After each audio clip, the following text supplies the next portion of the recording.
Hello students, good evening. स्वागत है आप सभी का एसएससी ट्यूब पे। कैसे हैं आप सब? उम्मीद करता हूँ बढ़िया होंगे। आ जाओ फटाफट सभी, अपना सेशन स्टार्ट करें आज का। कल दो क्वेश्चन छूट गए थे, एक तो 116 छूट गया था और एक 120 है ना। कल जल्दी जल्दी में मैंने हेलो गुड इवनिंग सभी को, गुड इवनिंग। आ जाओ फटाफट से सारे। कल स्लाइड चेंज करने के चक्कर में दो क्वेश्चन छूट गए, तो पहले इन क्वेश्चंस को सॉल्व करेंगे। फिर आज की, कल हमने कॉन्ग्रुएंसी पढ़ी थी ना, तो उस पर सवाल करना है हमें। ठीक है, आप तैयार हो? तो इस सवाल को सॉल्व करके बताओ फटाफट से सभी लोग। सबको गुड इवनिंग, सबको हेलो।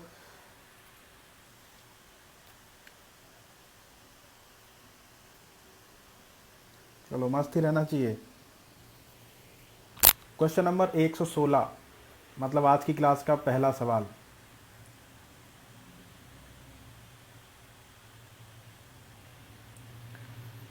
हाँ, हिंदी में देख लो भाई, BFC हो जाएगा वहाँ पे, BFC।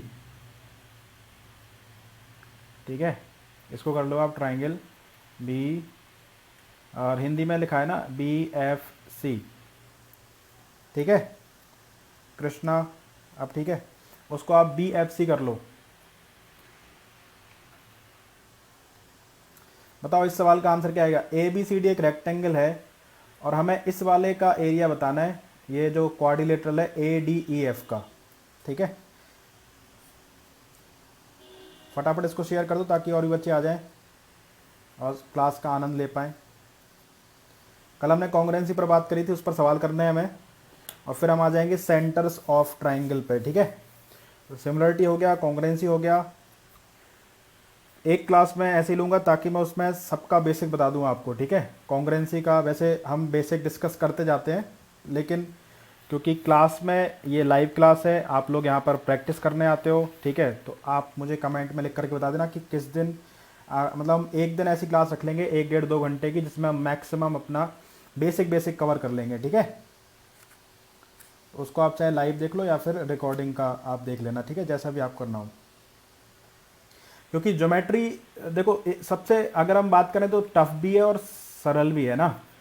ज्योमेट्री के बारे में दो चीज़ें हैं, अगर आपको सारे रिजल्ट आते हैं, है ना, अगर आपको सारे रिजल्ट आते हैं तो ज्योमेट्री आपकी सिंपल है, और अगर आपको सारे रिजल्ट नहीं आते तो ज्योमेट्री आपके लिए सबसे कठिन है। ठीक है, गुड इवनिंग भाई दिलीप। तो ज्योमेट्री के साथ यही है कि आपका बेसिक सारा पढ़ा होना चाहिए। ठीक है, बेसिक मतलब आपको अच्छे से आना चाहिए, तभी आप ज्योमेट्री अच्छे से कर पाओगे। ठीक है, अदरवाइज ज्योमेट्री में सबसे ज़्यादा प्रॉब्लम होगी। ठीक, और अगर ज्योमेट्री अच्छी होगी, मैं आपको बता दूं, अगर आपकी ज्योमेट्री अच्छी है, ठीक है, अगर आपको सिमिलरिटी और कॉन्ग्रुएंसी क्लियर है, तो फिर आपको मेंसुरेशन में दिक्कत नहीं आती है ज़्यादा, है ना। क्योंकि यहाँ पर आधे से ज़्यादा सवाल तो एरिया के हम यहीं कर लेते हैं। ज्योमेट्री अगर ढंग से ज्योमेट्री पढ़ ली जाए तो मेंसुरेशन की 2D पढ़ने की ज़रूरत नहीं पड़ती है, सिर्फ 3D पढ़ने की ज़रूरत पड़ती है। और अगर आप 3D को भी देखोगे तो 3D भी अपना क्या है, अगर मैं कहता हूँ किसी कोन के अंदर हमने स्फेयर रख दिया, या किसी कोन के अंदर हमने क्या रख दिया, एक क्यूब रख दिया, है ना। अगर किसी कोन के अंदर हम क्यूब रख दें इस तरीके से, ठीक है, तो ये सवाल कौन सा बन जाता है, ये ज्योमेट्री का सवाल बन गया, किसी ट्राइंगल के अंदर एक स्क्वायर रखने वाला। ठीक है, तो अगर आपने ज्योमेट्री अच्छे से पढ़ी है तो आपको फिर, हेलो गुड इवनिंग सभी को, अगर आपने ज्योमेट्री अच्छे से पढ़ी है तो ये जो 3D का सवाल था कि क्यूब रखा हमने किस में, कोन में, ये सवाल 2D में कैसा दिखता है, इस तरीके से दिखता है कि ट्राइंगल में हमने क्या रखा है, ट्राइंगल में हमने क्या रखा है, स्क्वायर रखा है। ठीक है, तो अगर ज्योमेट्री अच्छी है तो मेंसुरेशन में आपको दिक्कत नहीं आएगी। तीसरी बात, आप ट्रिग्नोमेट्री भी आराम से कर पाओगे। हालांकि ट्रिग्नोमेट्री के हम बहुत सारी चीज़ें यहाँ पर यूज़ करते हैं ज्योमेट्री में, है ना, ट्रिग्नोमेट्री आपकी आसान हो जाएगी। तो अगर ज्योमेट्री आपकी स्ट्रांग है तो सबसे मेन चीज़ यहाँ पर क्या है, ज्योमेट्री। ठीक है, आपको सिमिलरिटी कॉन्ग्रुएंसी अगर अप्लाई करना आता है तो कोई दिक्कत नहीं है। ठीक है, अब इस सवाल का आंसर बताओ कितना आंसर आया इसका, जो आपको दिख रहा है अभी। क्वेश्चन नंबर 116, ABCD एक रेक्टेंगल है जिसमें ये इस तरीके से बनाया गया है।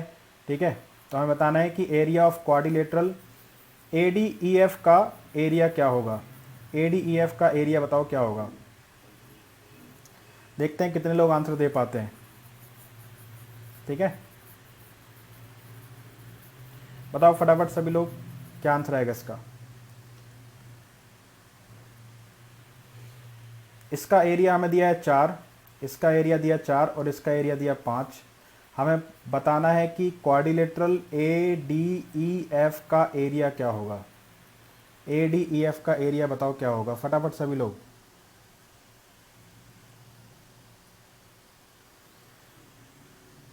किसी का आंसर आ पाया?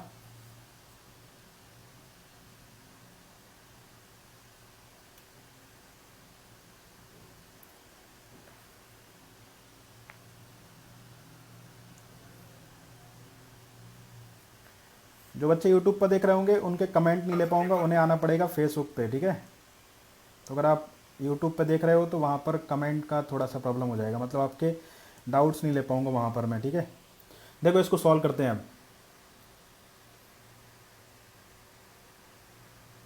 देखो इस सवाल को सॉल्व करते हैं, बहुत ही बेहतरीन सवाल है।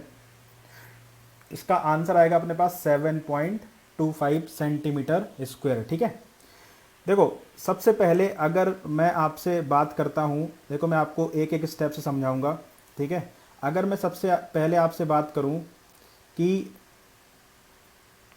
ये जो ट्राइंगल है, इस ट्राइंगल की बात कर रहा हूँ, ये जो मैं लिख रहा हूँ, ठीक है, ई बी और सी। ठीक, इसके अंदर हमने एक लाइन खींची है सी एफ। अगर आप देखोगे तो ये जो ट्राइंगल है सी ई एफ है ना, ये जो ट्राइंगल है सी, ये ई है और ये एफ है। ठीक, अगर मैं यहाँ पर बना दूँ ये ट्राइंगल इस तरीके से तो आपको ज़्यादा समझ में आएगा। ठीक है, इस तरीके से मैंने यहाँ पर ट्राइंगल बना दिया सी, ये मेरे पास एफ है, ये मेरे पास बी है। ठीक है, ये ई है अपने पास और ये यहाँ पर क्या है अपने पास एफ है। तो मुझे पता है कि अगर इसका एरिया 4 है, इसका एरिया 5 है, इन दोनों ट्राइंगल की हाइट इक्वल होगी, इन दोनों ट्राइंगल की हाइट इक्वल होगी।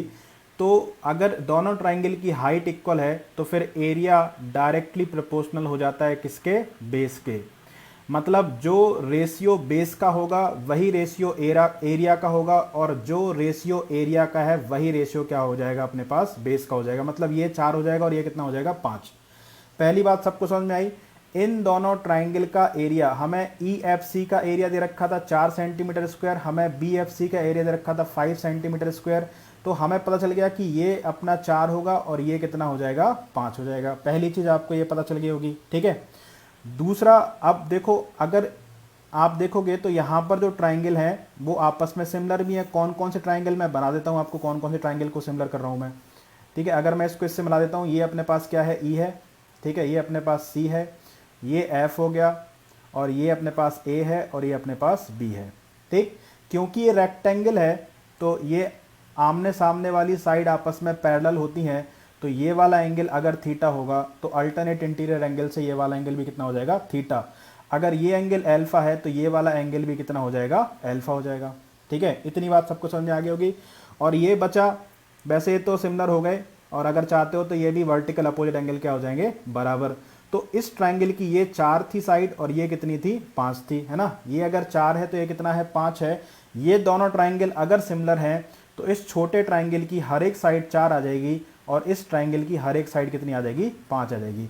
मतलब अगर ये 5 है तो ये भी 5 हो जाएगा और ये भी 5 हो जाएगा। ये 4 है तो ये भी 4 हो जाएगा और ये भी कितना हो जाएगा, मेरे पास 4 हो जाएगा।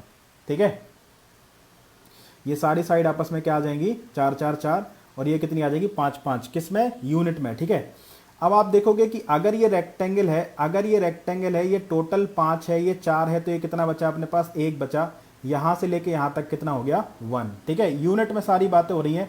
अगर मैं इस डायगोनल को मिला देता हूँ, अगर मैं इस डायगोनल को मिला देता हूँ तो आपको पता है कि रेक्टेंगल का डायगोनल एरिया बाइसेक्टर होता है। ठीक है, मैं यहाँ पर आपको बना देता हूँ डायग्राम। अगर उस डायग्राम में थोड़ा सा ज़्यादा है लिखने के लिए तो मैं यहाँ पर बना देता हूँ। ठीक है, ये जो ट्राइंगल है, ये जो रेक्टेंगल है अपने पास ए बी सी और डी, ताकि आपको बहुत अच्छे समझ में आए। यहाँ से मैंने इसको मिला दिया, इसको मैंने इससे मिला दिया, और यहाँ पर एक पॉइंट है एफ, ये इससे इसको मिलाया हुआ है। ठीक है, ये अपने पास ई है और ये 4 है और ये कितना है अपने पास, 1 है।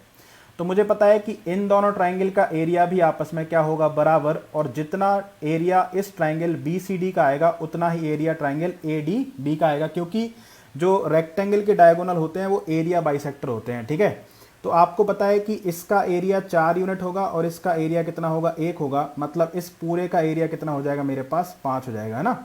इस पार्ट का 1 हो जाएगा, इस पार्ट का 4 हो जाएगा, मतलब इस पूरे ट्राइंगल का एरिया कितना आ जाएगा, 5। और 4 की वैल्यू देखो, ये एरिया अपने पास देखो यहां पर मैं लिखता हूं क्या है। ठीक है, बहुत बढ़िया सवाल है, थोड़ा सा देखते हैं हम इसको।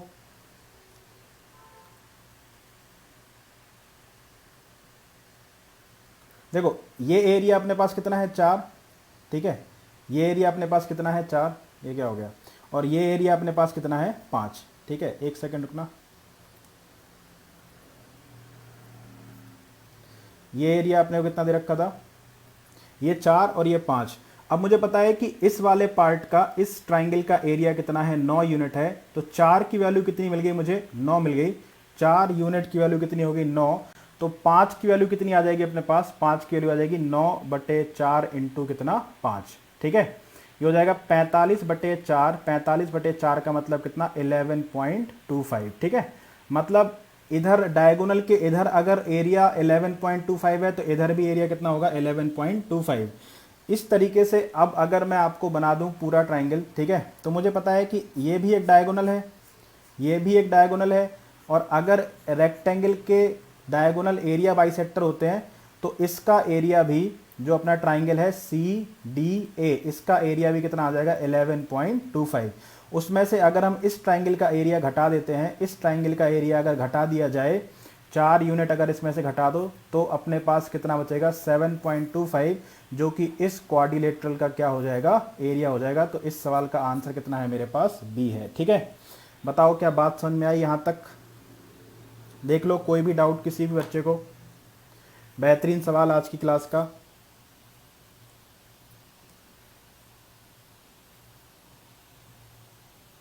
देखो यहाँ तक, इसमें कोई डाउट हो तो पूछ सकते हो आप।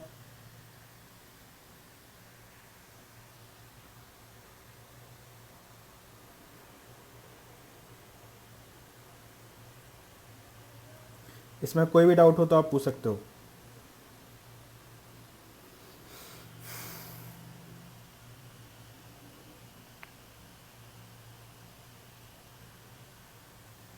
ठीक है, तो इसका आंसर कितना आ गया अपने पास, 7.25।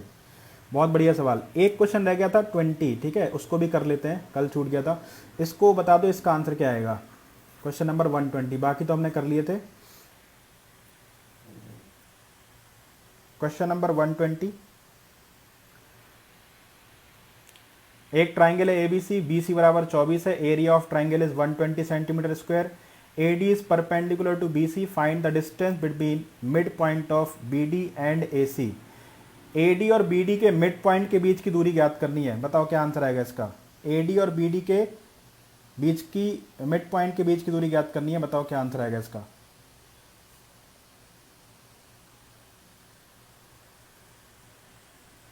इसको, इस सवाल को सबको सॉल्व करना है, ठीक है, सॉल्व करो फटाफट से। मैं आपको लिए डायग्राम बना देता हूँ, चलो। ये अपने पास एक ट्राइंगल है ए बी और सी, ठीक है। बी सी यहाँ पर कितना है, 24 है। ये टोटल लेंथ अपने पास कितनी रखी है, 24। A D is perpendicular to B C, यहाँ से एक परपेंडिकुलर ड्रॉ किया गया जिसका नाम है A D.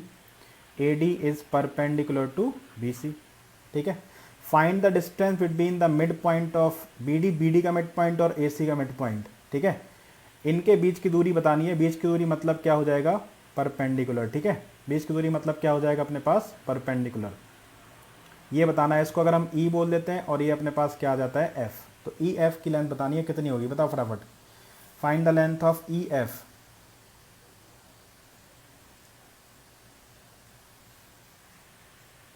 Find the length of E F. E mid point है बी डी का, एफ मिड पॉइंट है ए सी का। Find the length of E F. E F की लेंथ बतानी है, बताओ फटाफट।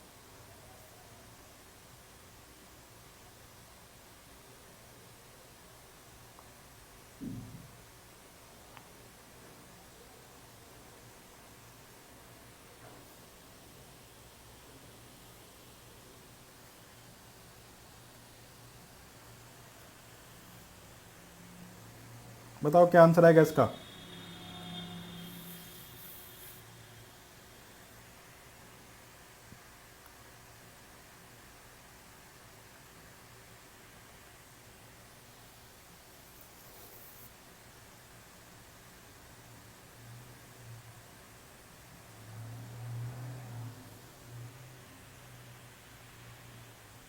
किसी का आंसर नहीं आ रहा।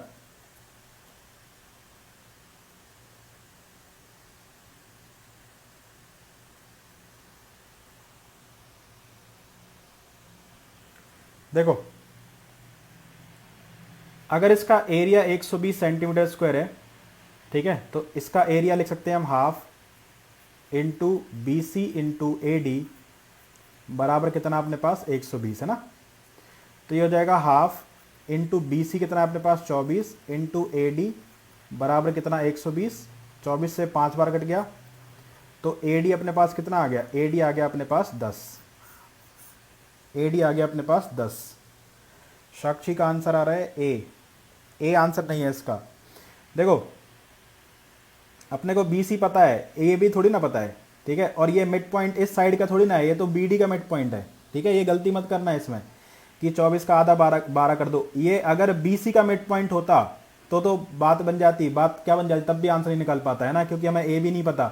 ये बी डी का मिड पॉइंट है। देखो पढ़ो ध्यान से, यहाँ पर कह रहा है कि find the distance between the mid point of B D और ए सी के मध्य बिंदु के बीच की दूरी ज्ञात करनी है हमें, ठीक है, ना कि बी सी और ए सी के, ठीक है। तो ए डी अपने पास आ गया 10, मतलब ये अपने पास कितना हो गया 10 हो गया। ए डी अपने पास कितना हो गया 10 हो गया। आपको एक चीज़ पता होगी कि किसी भी ट्राइंगल में अगर हम दो साइड के मिड पॉइंट को मिला देते हैं तो ये जो मिलाने वाली लाइन है सामने वाली लाइन का आधा और पैरेलल होती है, और अगर ये इसकी हाइट है ट्राइंगल की तो ये इस हाइट को भी क्या करती है, बाइसेक्ट करती है, ठीक है। ये हाइट को भी क्या करती है, बाइसेक्ट करती है। ये आपको बात पता होनी चाहिए। तो अगर मैं क्या करता हूं कि यहां से ये तो मिड पॉइंट है इसका, अगर मैं इसको इस साइड के मिड पॉइंट से मिला दूं, ठीक है, अगर मैं ये बोल देता हूं, ये मेरा हो गया, ये जी बोल देता हूं, ठीक है, जी मिड पॉइंट है ए बी का। तो मैंने क्या किया, एफ तो मिड पॉइंट दे रखा था मुझे, मैंने इस साइड के मिड पॉइंट से इस साइड के मिड पॉइंट को मिला दिया, ठीक है। तो अगर ये 24 है तो ये कितना आ जाएगा अपने पास 12 आ जाएगा। यहां से यहां तक कितना हो जाएगा मेरे पास 12, ठीक है। और अगर इसने हाइट को इंटरसेक्ट किया है, अगर ये टोटल 10 है तो ये कितना होगा, यहां से यहां तक 5 हो जाएगा, यहां से लेकर के यहां तक 5 हो जाएगा, और यहां से लेकर के और यहां तक कितना हो जाएगा 5 हो जाएगा। अगर ये टोटल 10 है और ये मिड पॉइंट है तो मिड पॉइंट हाइट को भी इंटरसेक्ट करते हैं, मतलब ये वाली दूरी अपने पास कितनी हो जाएगी, ये वाली दूरी हो जाएगी अपने पास 5, ठीक है। अब अगर ये 12 है, ये 5 है, तो ये कितना आ जाएगा मेरे पास 13। आपको सर ये 90 कैसे, तो ये वाला भी क्या बनेगा 90, अगर आप यहाँ से परपेंडिकुलर ड्रॉ कर दोगे, ठीक है। परपेंडिकुलर डिस्टेंस तो बराबर होती है, तो ये 90 था तो ये भी 90 हो जाएगा, ठीक है। तो ये 90 के सामने अगर ये 12 है, ये 5 है, तो ये कितना आ जाएगा मेरे पास 13 आ जाएगा। आंसर इस सवाल का है बी 13 सेंटीमीटर, ठीक है। देख लो, एक छोटा लेकिन बहुत अच्छा सवाल। जो आप कॉन्सेप्ट पढ़ते हो उस हर एक कॉन्सेप्ट पर आपको सवाल मिलेगा, ठीक है। ऐसा नहीं कि मैं सिर्फ 1-2 कॉन्सेप्ट पे सवाल कराऊंगा, जितने भी कॉन्सेप्ट हैं ज्योमेट्री के अंदर मैं सारे कॉन्सेप्ट पे आपको सवाल करा दूंगा, और 1-1 2-2 नहीं, बहुत बहुत सारे, ठीक है। अगर आप देखोगे तो हमने साइन रूल पर बहुत सारे सवाल किए, हमने इनइक्वालिटी ऑफ ट्राइंगल पर बहुत सारे सवाल किए, ठीक है, हमने कोसाइन रूल पर बहुत सारे सवाल किए, ठीक है, हमने half into A B sine theta पर बहुत सारे सवाल किए, सिमिलरिटी पे बहुत अच्छे अच्छे सवाल किए, ठीक है। अब हम यहाँ पर आ गए हैं अपने कौन से वाले पे, ये हम पढ़ रहे थे अपना क्या, कॉन्ग्रुएंसी, ठीक है। तो ये 2 क्वेश्चन कल के छूट गए थे, तो मुझे लगा कि अच्छे सवाल इनको करने चाहिए, है ना। चलते हैं अगली क्लास में। चलो अब बताओ, कल हमने पढ़ा था कॉन्ग्रुएंसी, एक छोटा सवाल आपके सामने है, ठीक है। इसकी मैंने आपको बेसिक बताई थी, कॉन्ग्रुएंट ट्राइंगल क्या होते हैं, सर्वांग सम, ठीक है। तो अब छोटे छोटे सवाल है कुछ, फटाफट इनको सॉल्व कर दो, ठीक है। पहले सवाल का आंसर बता दो। ये ट्राइंगल है ए, ये है बी और ये है सी, ये डी है, ये ई है और ये एफ है। इसमें ये साइड इसके बराबर है, ठीक है, और ये 50 है, और ये अपने पास कितना है, ये क्या दे रखा है, 1 सेकंड, ये 70 50 है अपने पास, ठीक है। ये 40 है अपने पास, ठीक, इस तरीके से दे रखा है। ये 70 है, ये 60 है अपने पास, ये 70 है, ये 60 है, ये 60 है यहाँ पे, ये 70 है यहाँ पे, ये 50 है यहाँ पे, ठीक है। आपको बताना है कि इनमें से कौन सा सही है।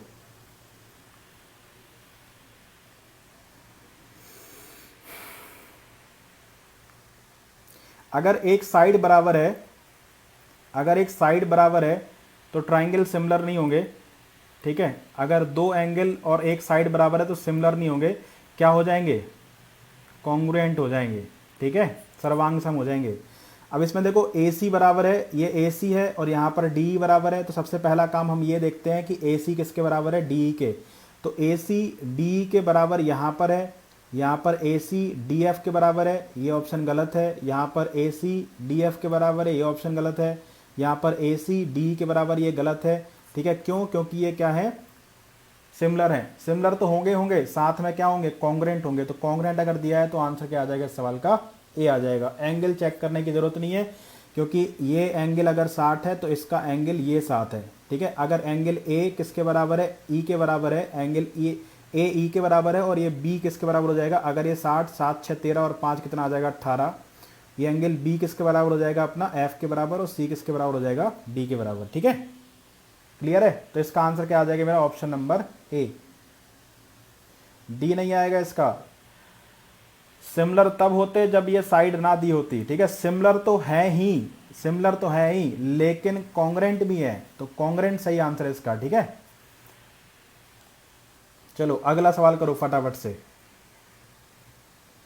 Question number 122। ये हिंदी में गलत लिखा है, ठीक है, और इंग्लिश में गलत लिखा है। हिंदी में पढ़ो सवाल, हिंदी में पढ़ो सवाल, ठीक है। इसमें मैं डायग्राम बनाता हूँ, एक चीज़ और नहीं लिखी है, ठीक है। इसमें मैं डायग्राम बनाता हूँ, एक चीज़ और नहीं लिखी हुई है इसमें। ये अपने पास है P, ये अपने पास है Q, ये अपने पास है R, ठीक है। R अपने पास 54 है। डायग्राम देख लो, ठीक है। भुजा PQ का बिंदु S पर लंब समद्विभाजक, मतलब यहाँ पर इसका परपेंडिकुलर साइड बाइसेक्टर खींचा गया। ये परपेंडिकुलर भी है और साइड को बाइसेक्ट भी करता है। ये QR को बिंदु T पर मिल रहा है, ठीक है। एक एंगल और इसमें दे रखा है TPR, ठीक है। इसमें अपने को दे नहीं रखा है, ये वाला एंगल अपने पास कितना है, TPR इज इक्वल टू है अपने पास, R है 54, ठीक है, R 54 है। ये इसका डायग्राम देख लेना, इसमें थोड़ी सी इंफॉर्मेशन पूरी नहीं है। ये अपने पास 54 है और ये अपने पास 46 है, ठीक है। फिर आपको बताना है एंगल PQR कितना है, PQR अपने को बताना है, ये वाला एंगल बताओ कितना है, ठीक है। ये इसका डायग्राम है, इंग्लिश में लिखा नहीं है, हिंदी में थोड़ा अधूरा लिखा है। यहाँ पर एक चीज़ है, एंगल R 54 है, भुजा PQ का बिंदु S पर लंब समद्विभाजक QR को बिंदु T पर मिलता है। यहाँ पर एक चीज़ लिख लेना आप कि एंगल TPR बराबर है 46 डिग्री। देन फाइंड एंगल PQR, तो PQR की आपको वैल्यू बतानी है, ठीक है। सॉल्व करो इसको फटाफट, बताओ क्या आंसर आएगा। Find angle PQR।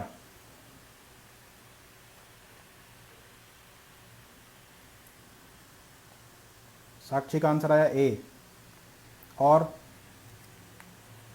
अमन का है 23। 23 तो ऑप्शन में ही नहीं है। Options are 50, 40, 60 and 30।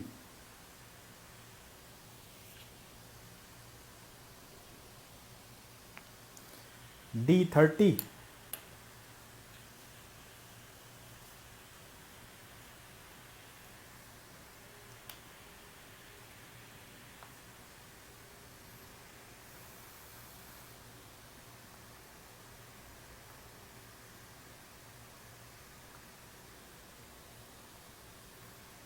देखो देखते हैं इस सवाल को, ठीक है।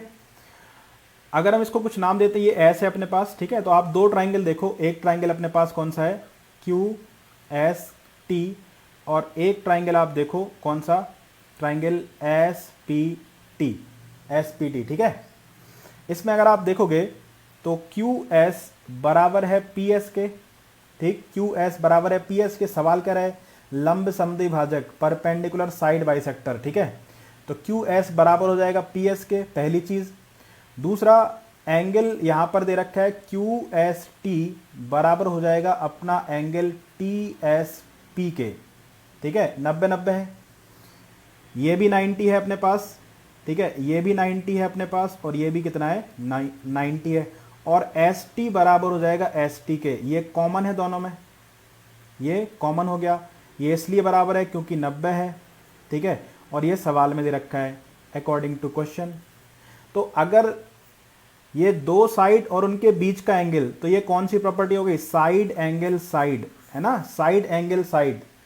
ये दो साइड और उनके बीच का एंगल अगर बराबर है तो ये दोनों ट्राइंगल कैसे हो गए, कॉन्ग्रेंट हो गए।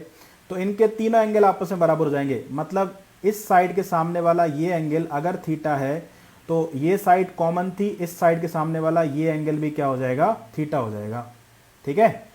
अब ये अगर 46 है, ये 54 है, तो कितना हो गया अपने पास 100, तो ये कितना बचा 80 बचा।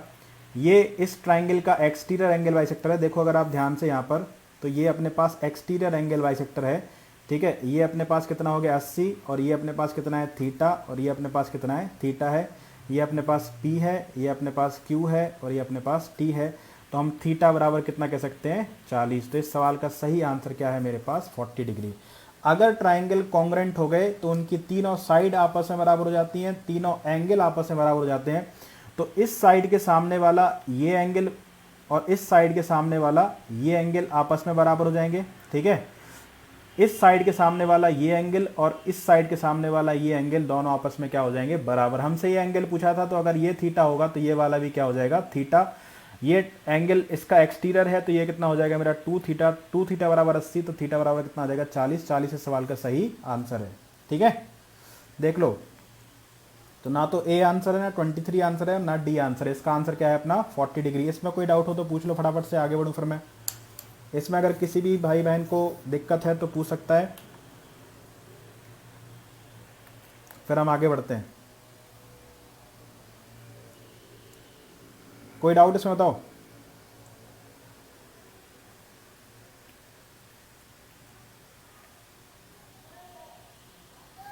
नेक्स्ट करें क्वेश्चन नंबर 123। चलो इसको सॉल्व करके बताओ फटाफट से।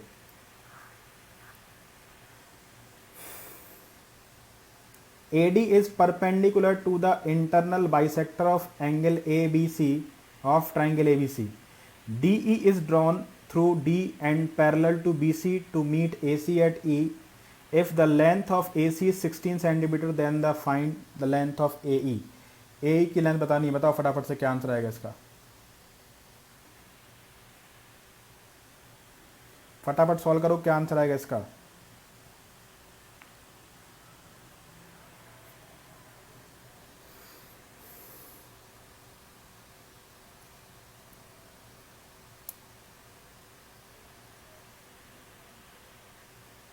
AD is perpendicular to the internal angle bisector of angle ABC.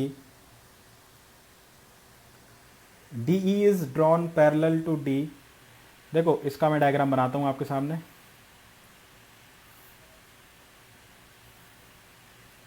ये हो गया अपने पास ट्राइंगल A B C। कह रहा है कि इसका एंगल बाइसेक्टर, इसका एंगल बाइसेक्टर, और यहां से AD, ये AD। तो कह रहा है कि AD is perpendicular to the internal bisector of angle ABC, इस तरीके से, ठीक है। फिर DE is drawn from D parallel to BC। तो हमने यहां से BC के पैरेलल एक लाइन खींची है, ये BC के पैरेलल एक लाइन खींची है। Meet AC at E if the length of AC 16 centimetre. अगर इसकी लेंथ अपने पास 16 सेंटीमीटर है, अगर ये 16 है, then find the length of AE। तो हमें AE की लेंथ बतानी है। बताओ क्या आंसर आएगा इसका। AE की लेंथ बतानी है, बताओ फटाफट AE की लेंथ क्या होगी।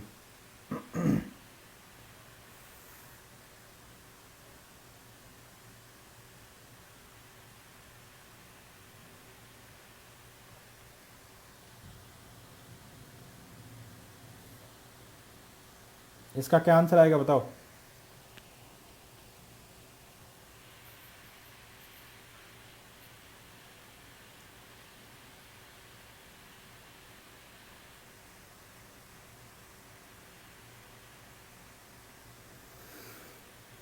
आया किसी का आंसर? देखो कल मैंने आपको एक चीज़ बताई थी जब हम कॉन्ग्रेंसी पढ़ रहे थे, अगर नहीं देखा तो कल वाला वीडियो देख लेना, यूट्यूब पर मिल जाएगा, ठीक है। एक ट्राइंगल है अपने पास ए बी और सी। अगर हम एक ही लाइन यहाँ से खींचें, अगर ये परपेंडिकुलर भी है और ये मीडियन का भी काम करती है, अगर ये परपेंडिकुलर भी है और मीडियन का भी काम करती है, तो ये ट्राइंगल कैसा होगा? आइसोसेल्स ट्राइंगल होगा, जिसमें ए बी बराबर क्या हो जाएगा अपने पास? ए सी हो जाएगा, ठीक है। कल मैंने आपको एक चीज़ सिखाई थी कि एक ही जो आइसोसेल्स ट्राइंगल होता है उसमें वही लाइन परपेंडिकुलर होती है, वही एंगल बाइसेक्टर होती है और वही क्या होती है? मीडियन होती है, ठीक है। लेकिन जो इक्वल साइड है उसको मिलाने वाले वर्टेक्स से तीसरी साइड पर खींचना चाहिए आपको, ठीक है। ऐसा नहीं कि यहाँ से खींचें, यहाँ से खींचेंगे तो ये परपेंडिकुलर एंगल बाइसेक्टर सब कुछ अलग अलग होगा यहाँ पर, लेकिन यहाँ पर जो इक्वल साइड को मिलाने वाला वर्टेक्स है वहाँ से आप अगर कोई लाइन खींचोगे तो वही लाइन एंगल बाइसेक्टर, वही लाइन क्या हो जाएगा? परपेंडिकुलर, सब कुछ वही हो जाएगा, ठीक है।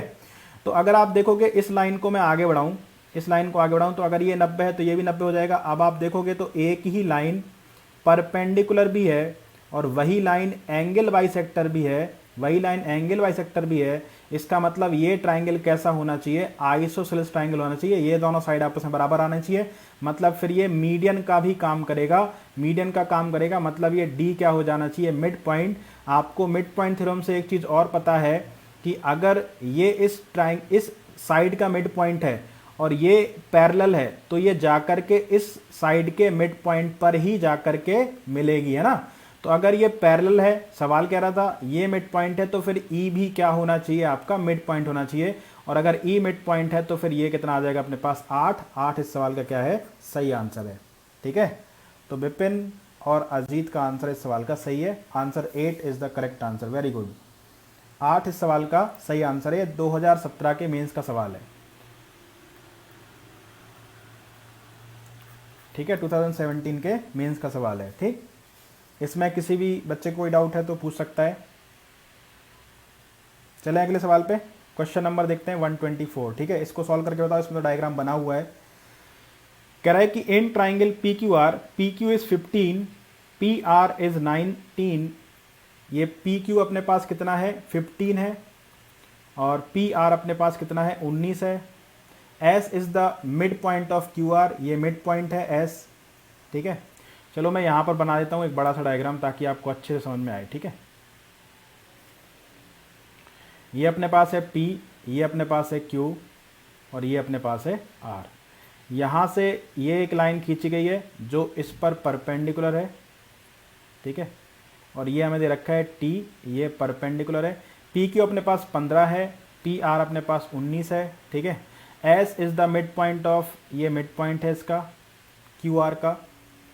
PT is the angle bisector, ये एंगल बाइसेक्टर है, ठीक है, ये एंगल बाइसेक्टर है।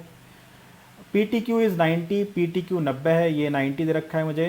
Then find the length of ST, तो आपको ST की लेंथ बतानी है। बताओ क्या आंसर आएगा? ST की लेंथ बतानी है। ST की लेंथ क्या आएगी? Find the length of ST।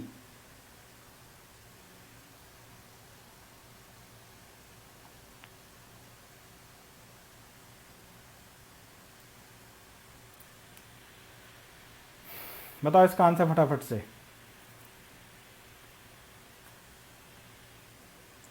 देखो इसमें भी सेम कहानी हो जाएगी। अगर एक ही लाइन एंगल बाइसेक्टर है, वही लाइन परपेंडिकुलर है, इसको हम अगर आगे बढ़ा दें तो ये भी 90 हो जाएगा। एक ही लाइन परपेंडिकुलर, एक ही लाइन एंगल बाइसेक्टर, तो ये ट्राइंगल कैसा हो जाएगा मेरा? आइसोसेलेस ट्राइंगल हो जाएगा, ठीक है। मतलब अगर ये 15 है, इसको हम कुछ नाम बोल देते हैं, ठीक है। ये अपना नाम, इसको मैंने बोल दिया कि x है ये, ठीक है। तो अगर ये PQ अपने पास 15 है तो ये P से लेकर के x भी अपने पास कितना हो जाएगा? 15 हो जाएगा। ये टोटल अगर 19 था, ये 15 है, तो ये कितना आ जाएगा? 4 आ जाएगा। अगर ये मिड पॉइंट है और ये भी अपना मिड पॉइंट है, ठीक है। ये सवाल कह रहा है कि S अपना मिड पॉइंट है, ठीक। ये मिड पॉइंट सवाल बोल रहा है, तो मिड पॉइंट को मिलाने वाली लाइन सामने वाली लाइन का आधा और पैरेलल होती है, तो इस सवाल का आंसर कितना आ जाएगा मेरा 2 सेंटीमीटर। ठीक है, तो इस सवाल का आंसर अपने पास कितना आ जाएगा 2 सेंटीमीटर। ठीक है, ये भी बहुत बेहतरीन सवाल है। ठीक, चलो अगले सवाल पर चलें। इसमें कोई डाउट किसी बच्चे को? क्वेश्चन नंबर देखो 125। अगर आप मेरे रेगुलर सेशन अटेंड कर रहे हो तो इस तरीके का सवाल हमने पहले भी किया हुआ है। अगर आपको वो याद होगा तो ही आप इस सवाल को सॉल्व कर पाओगे, अदरवाइज आप इस सवाल को सॉल्व नहीं कर पाओगे। क्वेश्चन नंबर 125, देखो इसको कैसे सॉल्व करेंगे। अगर आप फर्स्ट क्लास से मेरा सेशन अटेंड कर रहे हैं तो आप सॉल्व कर पाओगे, अदरवाइज आप ये सवाल सॉल्व नहीं कर पाओगे। ठीक है, मैं देखो डायग्राम ऐसे बनाता हूं।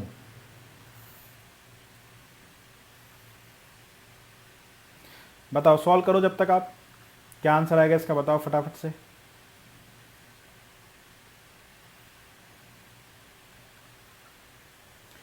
इन a triangle ABC AD is angle bisector, ये एंगल बाइसेक्टर है। ठीक है, B A C is equal to अपने पास 111 है। ये पूरा एंगल अपने पास कितना है 111 है। A B plus B D बराबर है A C, find A C B. A C B की वैल्यू बतानी है, बताओ फटाफट से।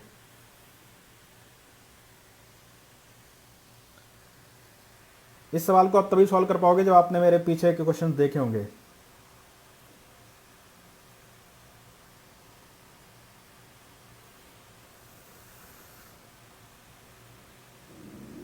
बताओ फटाफट क्या आंसर आएगा इसका।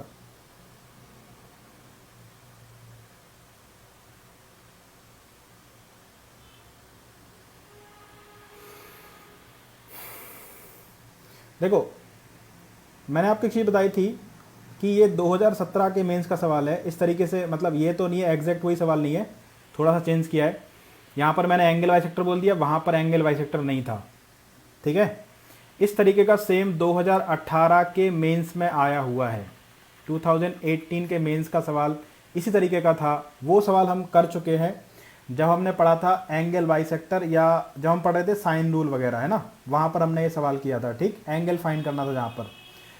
तो यहाँ पर मैंने बस इतना कर दिया कि ये A D is angle bisector है, जहाँ पर बी ए सी 111 है, A B plus B D बराबर A C, then find A C B. तो जब भी आप ये देखते हो कि कोई भी दो साइड का सम तीसरी साइड के बराबर होता है, तो हम क्या करते हैं कि अगर मैं इसको x मानता हूँ, ये अपना y हो जाएगा, तो AC कितना हो जाएगा मेरे पास x प्लस वाई हो जाएगा।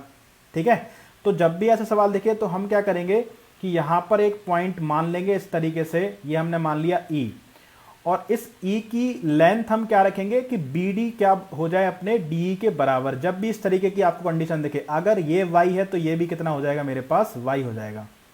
ठीक है, अगर ये y है तो मेरे पास ये भी कितना हो जाएगा y हो जाएगा। ठीक है, अब आप देखोगे कि अगर ये y है, ये y हो गया, और आपको पता है कि जो एंगल बाइसेक्टर होता है, अगर ये एंगल बाइसेक्टर है तो यहां से हम कह सकते हैं कि जो रेशियो AB और AC का होगा वही रेशियो BD और CD का होगा। तो अगर ये एंगल बाइसेक्टर है AD, तो जो रेशियो AB और AC का है, मतलब ये x हो जाएगा, और ये कितना हो जाएगा मेरा x प्लस वाई। ठीक है, यहां से यहां तक कितना हो जाएगा मेरे पास x प्लस वाई। अगर ये x की वैल्यू हमें y मिल गई, है ना, x की वैल्यू y मिल गई, तो यहां पर ये फिर x की वैल्यू y होनी चाहिए, मतलब ये x होना चाहिए, और ये कितना होना चाहिए मेरा y होना चाहिए। ठीक है, क्योंकि टोटल लेंथ कितनी है अपने पास x प्लस वाई, मतलब ये हमें कितना मिल गया y मिल गया, ये हमें कितना मिल गया x मिल गया, सॉरी, ये हमें कितना मिल गया x मिल गया। ठीक है, अगर ये x प्लस वाई है तो ये हमें कितना मिल गया x मिल गया।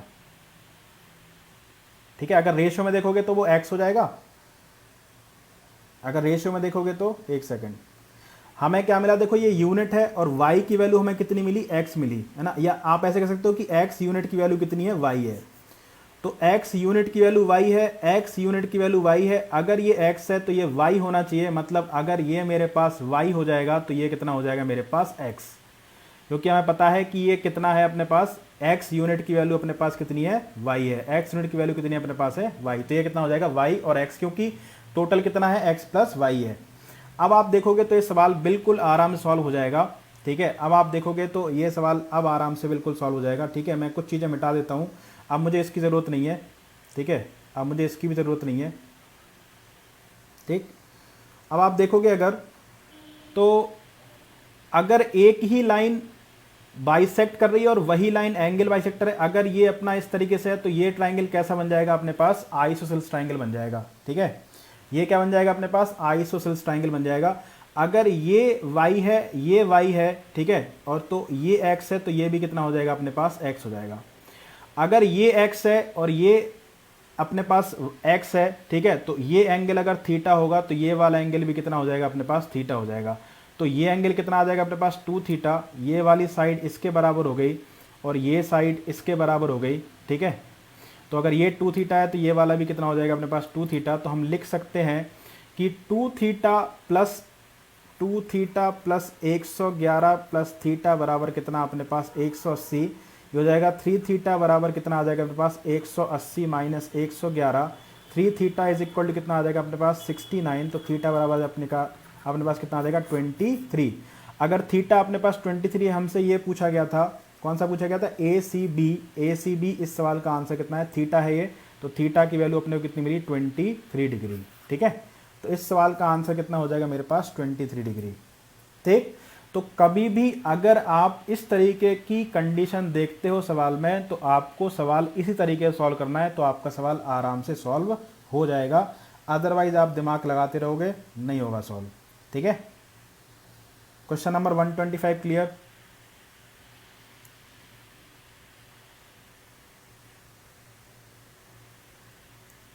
ठीक है, क्योंकि A B plus B D बराबर ए सी था, तो मैं ई को यहां पर भी मान सकता था। ठीक है, ई को यहां पर भी मान सकता था, इसीलिए ये पूरे एंगल का जो एंगल बाइसेक्टर था वो मैं इस ट्राइंगल में भी यूज कर पा रहा हूं, क्योंकि हमें पता है कि इन दोनों का सम इसके बराबर है। मतलब ये स्ट्रेट लाइन हो सकती है। ठीक है, ये ट्राइंगल तो नहीं बना सकते, A B plus B D बराबर ए सी, ट्राइंगल की कंडीशन नहीं होती है। ट्राइंगल में तो क्या कंडीशन होती है कि दो साइड का सम जो होता है वो हमेशा तीसरी साइड से क्या होना चाहिए, बड़ा होना चाहिए।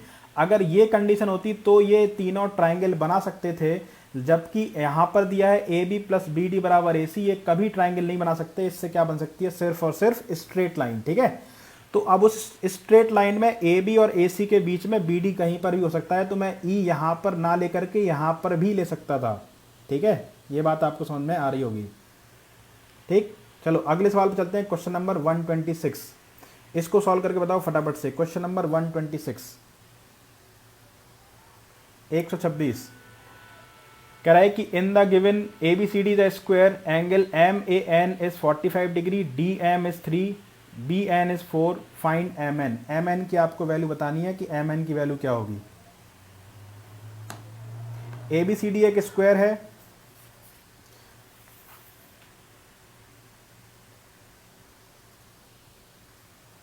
ए बी सी डी एक स्क्वायर है, इसमें हमने एक कॉमन वर्टेक्स वाला एक ट्राइंगल बनाया जिसमें ये एंगल अपने पास 45 है। ठीक है, हमें बताना है कि एम एन की लेंथ क्या होगी। अगर अपने पास डी एम कितना है 3 और अपने पास बी एन कितना है 4। ठीक है, बी एन कितना है अपने पास 4। बताओ क्या आंसर आएगा इस सवाल का, लगा दो सारा दिमाग जितना भी है।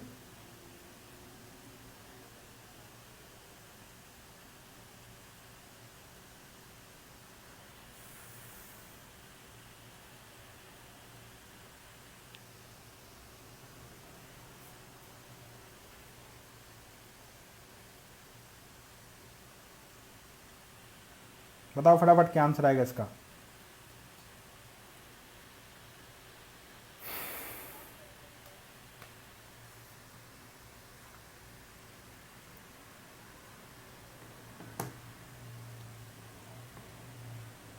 बताओ फटाफट क्या आंसर आएगा इसका।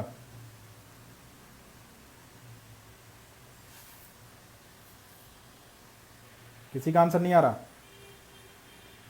देखो, अब इस सवाल में हम कोसाइन रूल भी लगा सकते हैं, हम साइन रूल भी लगा सकते हैं, लेकिन बहुत लेंदी पड़ेगा। तो इस सवाल को सबसे जल्दी हम कैसे कर सकते हैं, मैं आपको बहुत अच्छे तरीके से समझाने की कोशिश करता हूं। ठीक है, ऐसे सवाल आपका थोड़ा सा दिमाग चलाते हैं। ठीक है, हालांकि थोड़ा सा अच्छा सवाल है। देखो, ए बी सी डी अपने पास क्या है, एक स्क्वायर है। ठीक है, यहां पर मैं डायग्राम बना रहा हूं, ए बी सी डी अपने पास स्क्वायर है। मैं ऐसे बनाता हूँ इस डायग्राम को। अच्छा, ठीक है, आपको अच्छे समझ में आए, ताकि मैं इस डायग्राम को इस तरीके से बनाता हूँ। ठीक है, यहाँ पर लिखता हूँ मैं A B C और D, इस तरीके से बनाता हूँ, ठीक है। अब ये CD पर क्या था, M था, यहाँ पर M है और BC पर क्या है, N है, ठीक। तो इसको हम इससे मिला देते हैं और इसको हम इससे मिला देते हैं, और ये अपना यहाँ से यहाँ तक की वैल्यू हमसे पूछी गई है, ठीक है। ये अपने पास M है, ये अपने पास N है, और ये एंगल हमें कितना रखा है, 45 दे रखा है, ये अपने पास 45 है, ठीक। इसको मैंने आपको समझाने के लिए इस तरीके से बना दिया, ठीक है। BN अपने पास कितना है, BN अपने पास 4 है, और DM अपने पास कितना है, 3, ठीक। ये 90 है और ये भी 90 है, ये चारों साइड आपस में क्या होंगी, बराबर होंगी, ये चारों साइड आपस में क्या होंगी, क्योंकि स्क्वायर है, ठीक है। सबसे अच्छा तरीका है इसको सॉल्व करने का, मैं देखो आपको क्या बता रहा हूँ इसमें। वैसे तो इसको कई तरीके से सॉल्व कर सकते हैं, लेकिन बहुत लेंदी मेथड होंगे, हम इसको बहुत जल्दी सॉल्व करना सीखते हैं। देखो ये वाला जो ट्राइंगल है, ये वाला ट्राइंगल है जो इस तरीके से बना हुआ है, इसको देखना आप ध्यान से, ठीक है। ये अपने पास A है, ये अपने पास B है और ये अपने पास N है, ABN, ठीक। ABN, इसमें ये 90 है, ये अपने पास 4 है, ठीक, और ये स्क्वायर की साइड है। अगर ये A है तो ये भी A हो जाएगा, ये भी A हो जाएगा और ये भी A हो जाएगा, ध्यान समझना है इसको, ठीक है। ये भी कितना हो जाएगा मेरा, A। इस ट्राइंगल को हम थोड़ा सा रोटेट कर देते हैं, इस ट्राइंगल को हम ऐसा कर देते हैं, ठीक है। इस ट्राइंगल को हम इस तरीके से कर देते हैं, इसको हमने इस तरीके से रोटेट कर दिया। ये अपने पास A है, ठीक है, ये अपने पास N है और ये अपने पास B है, इसको हमने इस तरीके से रोटेट कर दिया। ये अपने पास 90 है, ये A है और BN अपने पास कितना है, 4, ठीक। अब इस ट्राइंगल को मैंने आपको बता दिया, इस ट्राइंगल को हमने रोटेट कर दे ऐसा कर दिया, और इस ट्राइंगल को हम, क्योंकि ये A है, AB A है और AD भी A है, अब इस ट्राइंगल को ला करके हम यहाँ पर अगर रख दें, इस ट्राइंगल को अगर हम ला करके यहाँ रख दें, ठीक है। कौन सा ट्राइंगल है ये, A, ये B और ये N, A B और N, ठीक है। इस ट्राइंगल को ला करके मैंने कहाँ पर रख दिया, यहाँ पर रख दिया। ये A था, और ऐसा हम स्क्वायर होगा तभी कर पाएंगे, ठीक है। अगर रेक्टेंगल होता तो हमें फिर मजबूरी थी कोसाइन रूल लगाना पड़ता, लेकिन ये स्क्वायर था, इसमें ये साइड इसके बराबर होता है, मतलब एडजेसेंट साइड जिसमें बराबर होती है उसमें हम ये कर सकते हैं, ठीक है। क्योंकि यहाँ पर ये 90 था तो ये भी यहाँ पर कितना है, 90 है। इस वाले ट्राइंगल को मैंने ला करके यहाँ रख दिया, मतलब आप ये कह सकते हो कि इस ट्राइंगल को हमने यहाँ पर ला कर रख दिया, ठीक है। हम तभी ऐसा कर पाएंगे जब स्क्वायर होगा, ध्यान रखना इस बात को, ध्यान समझना, ठीक है। अब आप देखो ये अपने पास N है, ये अपने पास N है, और हमें पता है कि ये जो वर्टेक्स है ये क्या है, B, और B से लेके N तक कितना था अपने पास, 4 था, ठीक है। B से लेके N तक कितना था अपने पास, 4 था। ये अगर M है, ये N है, तो N से लेकर के M तक की लेंथ अपने पास ये 3 है, ये 4 है, तो ये कितना आ जाएगा अपने पास, 7। इस सवाल को सॉल्व करने का सबसे बेहतरीन तरीका यही है, ठीक है। तरीका तो बहुत सारे हैं, लेकिन सबसे जल्दी सॉल्व करने का तरीका यही है। लेकिन अब इसमें ध्यान रखना कि ऐसे इसको ऐसे नहीं कर सकते हम। अगर ये रेक्टेंगल होगा, मतलब हम तभी कर पाएंगे जब ये साइड आपस में क्या होंगी, बराबर, और ये एंगल आपस में क्या होंगे, बराबर। तो सवाल आपको देगा वो स्क्वायर में ही, ठीक है, क्योंकि उसको आपको पीएचडी नहीं करानी है ना, इतना टाइम नहीं होगा कि फिर आप उस सवाल को सॉल्व कर पाओ। रेक्टेंगल में ही बनेगा, लेकिन फिर रेक्टेंगल में हमें इसमें मजबूरी होकर क्या करना पड़ेगा, लगाना पड़ेगा कोसाइन रूल। इसमें लगाने की कोई ज़रूरत नहीं है। तो आपको पता था कि ये वाला ट्राइंगल शिफ्ट करके मैंने यहाँ उठा दिया, तो ये आंसर कितना आ जाएगा मेरा, 7 आ जाएगा, ठीक है। ध्यान रखोगे इस बात को, क्योंकि ये बहुत बेहतरीन सवाल है, ये आपका बहुत टाइम बता सकता है, ठीक है। अदरवाइज इसमें हम साइन रूल या कोसाइन रूल लगाएंगे, ये फिर कॉन्ग्रेंट करेंगे, तब जा करके सवाल सॉल्व होगा, ठीक है। हमें उसकी ज़रूरत नहीं है, ठीक। आई होप आपको ये सवाल समझ में आया होगा। चलो अगले सवाल पे चलते हैं। क्वेश्चन नंबर 127 छोड़ो, ये फालतू सवाल है। क्वेश्चन नंबर आते हैं 128, ठीक है। Question number 128। अब यहां पर सवाल आ रहे हैं सेंटर्स के, ठीक है, सेंटर्स ऑफ ए ट्राइंगल। तो थोड़ी सी बात कर लेते हैं सेंटर्स पे, ठीक है। सेंटर ऑफ ए ट्राइंगल, आप जानते हो किसी भी ट्राइंगल के जो हमारे लिए जरूरी है वो कौन कौन से सेंटर जरूरी है। एक होता है इन सेंटर, है ना, एक होता है इन सेंटर, दूसरा होता है, स्पेलिंग देख लेना सही लिखी नहीं लिखी, सरकम सेंटर, ठीक है। इन सेंटर हो गया, सरकम सेंटर हो गया, तीसरा क्या होता है ऑर्थो सेंटर, और चौथा क्या होता है सेंट्रॉइड। ठीक है, तो ये 4 जो सेंटर है वो हमें पढ़ने हैं अपने सवालों को सॉल्व करने के लिए हमारे सिलेबस में। ठीक है, इन सेंटर, सरकम सेंटर, ऑर्थो सेंटर और सेंट्रॉइड। अच्छा, आप मुझे बताओ कि इन सेंटर क्या होता है, हिंदी में इसको क्या कहते हैं? हिंदी में जो पहला है इसको कहते हैं हम अंतः केंद्र। ठीक है, इसको क्या कहते हैं अंतः केंद्र। इस पर तो हमने पूरी चर्चा कर रखी है, इन सेंटर के मैं आपको सारे कंडीशन बता चुका हूं। ठीक है, सरकम सेंटर क्या होता है परिकेंद्र, ये हो गया अपना लंब केंद्र ऑर्थो सेंटर, और इसको हम क्या कह सकते हैं केंद्रक, या फिर ये गुरुत्व केंद्र भी कहलाता है। ठीक है, इन सेंटर क्या होता है intersection point of interior angle bisector. Circum centre क्या कहलाता है intersection of perpendicular side bisector. ठीक है, ऑर्थो सेंटर क्या हो गया इंटरसेक्शन ऑफ परपेंडिकुलर्स या हाइट, और सेंट्रॉइड क्या हो गया इंटरसेक्शन ऑफ मीडियंस। ठीक है, तो अगर मैं बात करता हूं सबसे पहली चीज, फटाफट से बात करते हैं इनके बारे में और फिर इन पर सवाल सॉल्व करेंगे। ठीक है, तो सबसे पहला होता है, अगर हम इन सेंटर की बात करते हैं, इन सेंटर के बारे में हम सब कुछ जानते हैं कि अगर मैं इस एंगल का एंगल बाइसेक्टर खींचूं, इस एंगल का एंगल बाइसेक्टर खींचूं, तो ये दोनों एंगल बाइसेक्टर जहां पर मिल रहे होंगे उसको हम क्या कहते हैं इन सेंटर कहते हैं। ठीक है, इसको हम क्या कहते हैं इन सेंटर कहते हैं। और इन सेंटर पर बनने वाला एंगल अगर ये थीटा है तो इस थीटा की वैल्यू क्या होती है 90 माइनस जो रिमेनिंग एंगल है उसका 90 प्लस रिमेनिंग एंगल का आधा, है ना। जो थीटा है वो क्या होता है 90 प्लस जो भी एंगल है, जो भी एंगल बचा उसके आधे को अगर 90 में जोड़ देंगे तो क्या आ जाएगा अपने पास थीटा आ जाएगा। ठीक है, ये सब जानते हो ना, ये हम बता चुके हैं। दूसरा, अगर आप देखोगे तो एक होता है सरकम सेंटर, है ना, एक होता है अपने पास सरकम सेंटर। सरकम सेंटर क्या होता है, सरकम सेंटर क्या होता है कि अगर मैं इस वाली साइड का परपेंडिकुलर बाइसेक्टर खींचूं, मतलब एक ऐसी लाइन खींचूं जो परपेंडिकुलर भी है और बाइसेक्ट भी कर रहा है, ये जरूरी नहीं है कि वर्टेक्स से होकर के जाए, ये जा भी सकता है और नहीं भी जा सकता है। ठीक है, ध्यान रखना यहाँ पर, यहाँ से मैंने इस साइड का परपेंडिकुलर बाइसेक्टर खींचा और ये इसको यहाँ पर मिल गया, ये इक्वल है, और ये दोनों जहां पर मिल रहे हैं उसको हम क्या कहते हैं, ये कहलाता है मेरा सरकम सेंटर। ये आप सारी चीजें जानते होंगे। ठीक है, ये क्या है मेरा सरकम सेंटर है, जिसको हम क्या कहते हैं परिकेंद्र कहते हैं। ठीक है, ये क्या होता है, ये होता है intersection point of perpendicular side bisectors, intersection point of perpendicular side bisector, है ना। भुजाओं के, हिंदी में कहते हैं इसको भुजाओं के लंब अर्धक का मिलन बिंदु। ठीक है, लंब अर्धक का मिलन बिंदु, किसका मिलन बिंदु लंब अर्धक का। ठीक है, अगर आप इस वाली साइड का भी परपेंडिकुलर बाइसेक्टर खींचोगे तो वो भी यहां से होकर के जाएगा और ये अपने पास क्या हो जाएंगे, दोनों बराबर हो जाएंगे। तो इसको हम कहते हैं सरकम सेंटर।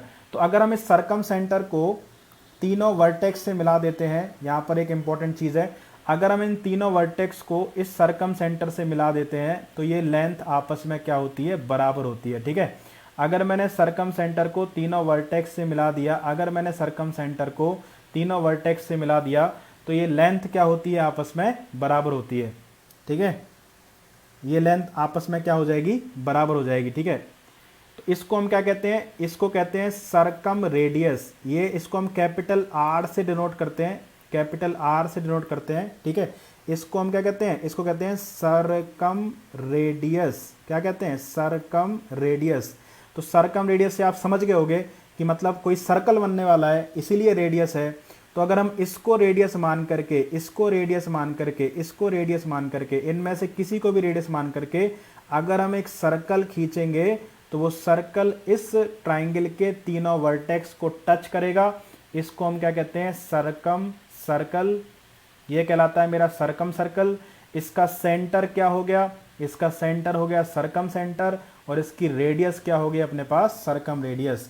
तो यहाँ पर याद करने वाली चीज़ आपके पास क्या हो गई कि जो सरकम सेंटर होता है वो तीनों वर्टेक्स से इक्वल डिस्टेंस पर होता है। ध्यान रखना, बहुत इंपॉर्टेंट चीज़ है कि जो सरकम सेंटर होता है, थोड़ी सी अपने पास जगह की कमी है, सवाल भी आपको दिख रहा है, फिर हम सवाल करेंगे, ठीक है। सरकम रेडियस, तो सरकम सेंटर जो होता है, जो सरकम सेंटर होता है, ध्यान रखना, वो होता है equi distance to each vertex, equi distance to each vertex, ठीक है, equi distance to each vertex, ठीक है, equi distance to each vertex, ठीक। ये क्या हो जाएगा मेरे पास, equi distance to each vertex हो जाएगा, ठीक है, equi distance to each vertex हो जाएगा। मतलब अगर हम देखें तो यहां से लेके यहां तक आर है, यहां से लेके यहां तक आर है, और यहां से लेके यहां तक भी कितना हो जाएगा मेरे पास, आर हो जाएगा, ठीक है। ये तीनों लेंथ अपने पास क्या हो जाएंगी, आपस में बराबर हो जाएंगी, ठीक। ये सरकम सेंटर क्या होता है, equi distance to each vertex होता है। इसका ये सर्कल सरकम सर्कल है, और इसका जो रेडियस है वो क्या कहलाती है, सरकम रेडियस कहलाती है, ठीक है। ये तीनों चीजें आप ध्यान रखना। ऐसे ही अगर मैं बात करता हूं कि ये एक ट्राइंगल है ए बी और सी, अगर ये ट्राइंगल है और ये इसका सरकम सेंटर है ओ, अगर मैं बात करता हूं ओ, ठीक है, तो ये तीनों लेंथ आपस में क्या हो जाएंगी, बराबर हो जाएंगी, ठीक है। मतलब ये आर हो जाएगा, ये भी आर हो जाएगा, और ये भी क्या हो जाएगा, आर हो जाएगा, ठीक। तो अगर ये आर है और ये भी आर है, मतलब अगर ये एल्फा है तो ये वाला भी क्या हो जाएगा मेरे पास, एल्फा हो जाएगा, ठीक है। अगर ये दोनों साइड इक्वल है तो सामने वाले एंगल भी आपस में क्या हो जाएंगे, बराबर। ये अल्फा तो ये भी अल्फा हो जाएगा, ठीक। तो इसको अगर हम अल्फा बोल रहे हैं तो ये भी अल्फा हो गया, और अगर ये मेरा, इसको अगर हम बोल देते हैं कि ये ए माइनस एल्फा है, तो ये वाला एंगल भी अपने पास क्या हो जाएगा, ए माइनस एल्फा, ये वाला एंगल भी क्या हो जाएगा अपने पास, ए माइनस एल्फा, ठीक है। इसको हम कितना लिख सकते हैं, इसको लिख सकते हैं हम क्या, ए माइनस एल्फा, तो ये एंगल मेरा कितना हो जाएगा, ये हो जाएगा मेरा सी माइनस ए माइनस एल्फा, और ये हो जाएगा मेरा बी माइनस एल्फा, ये मेरा क्या हो जाएगा, थीटा। तो अगर हम ट्राइंगल बी ओ सी में देखें, अगर हम ट्राइंगल बी ओ सी में देखें, तो बी ओ सी में हम क्या ले सकते हैं, बी माइनस एल्फा प्लस ये हो जाएगा मेरा थीटा, और प्लस कितना हो जाएगा मेरे पास, ये हो जाएगा सी माइनस ए प्लस एल्फा बराबर कितना, 180, ठीक है। तो एल्फा से एल्फा कट गया, एल्फा से एल्फा कट गया, ये थीटा हो जाएगा, ये हो जाएगा बी प्लस सी माइनस ए बराबर कितना, 180।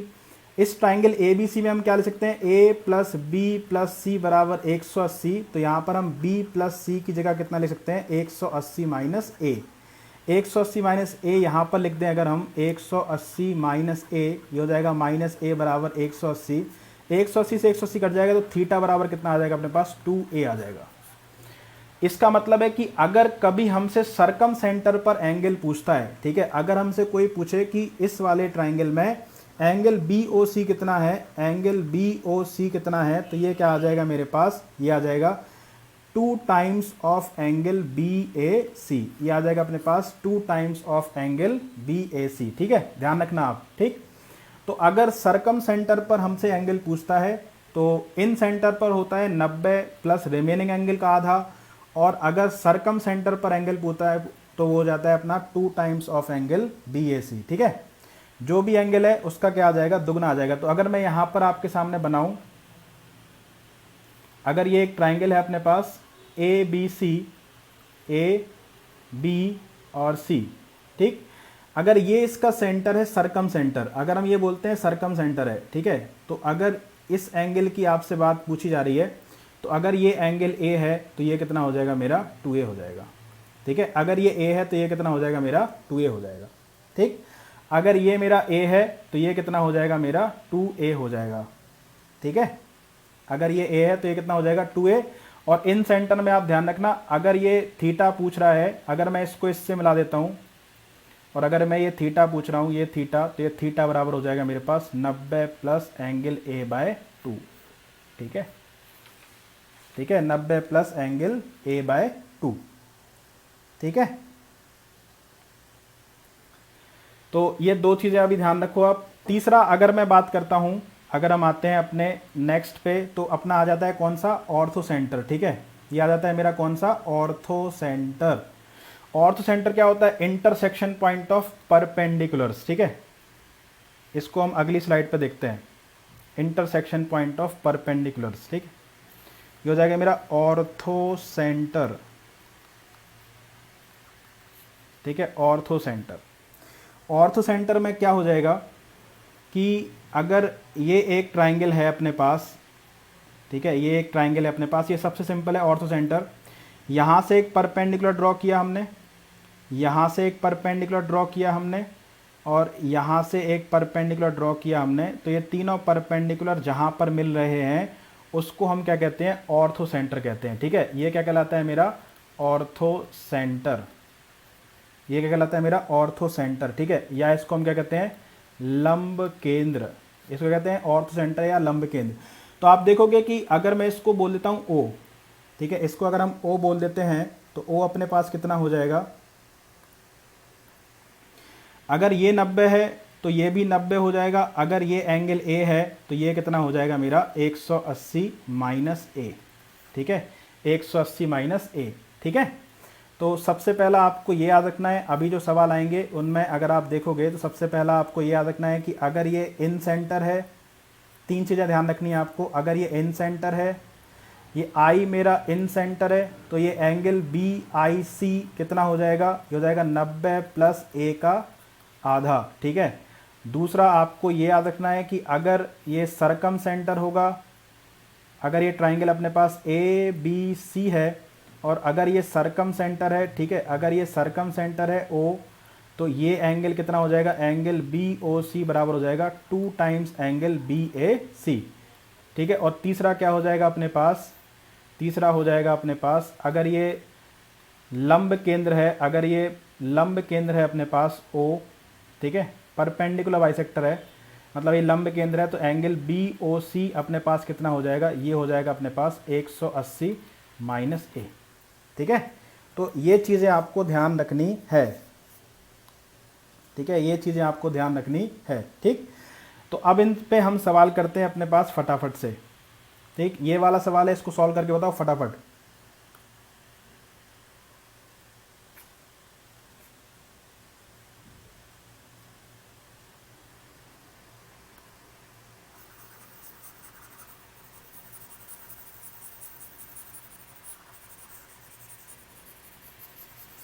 अब ये सवाल करके बताओ फटाफट से।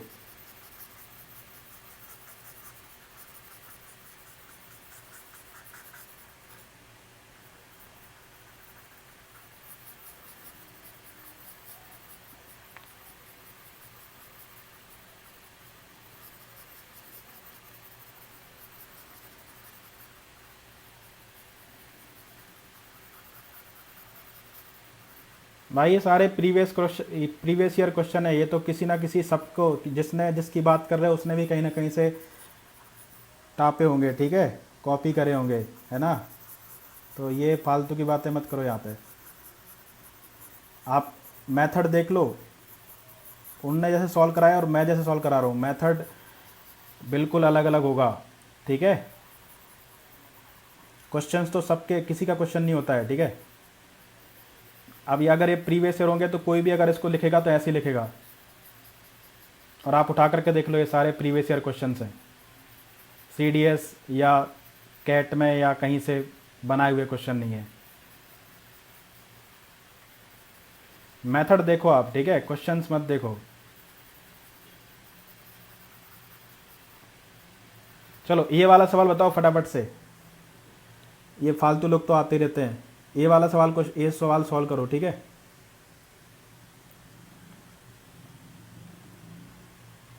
सारा ठेका उनने ही ले रखा है ना, जिनकी बात कर रहे हो, और तो कोई है ही नहीं यहाँ पे। क्वेश्चन नंबर 128 सॉल्व करो, the circum centre of a triangle P Q R is O, ठीक है। किसी ट्राइंगल पी क्यू आर का सर्कम सेंटर है ओ, ठीक। फटाफट बताओ, if Q P R is 55, Q P R is 55, अगर ये 55 है, क्यू आर पी अगर अपने पास 75 है, तो हमसे पूछा है find angle O P R, ठीक है, ओ पी आर की वैल्यू आपसे पूछी है, ये ओ, ये पी और ये आर, ओ पी आर की वैल्यू पूछी है, बताओ फटाफट क्या आंसर आएगा इसका। एंगल ओ पी आर कितना होगा, बताओ फटाफट, ओ पी आर की वैल्यू क्या होगी।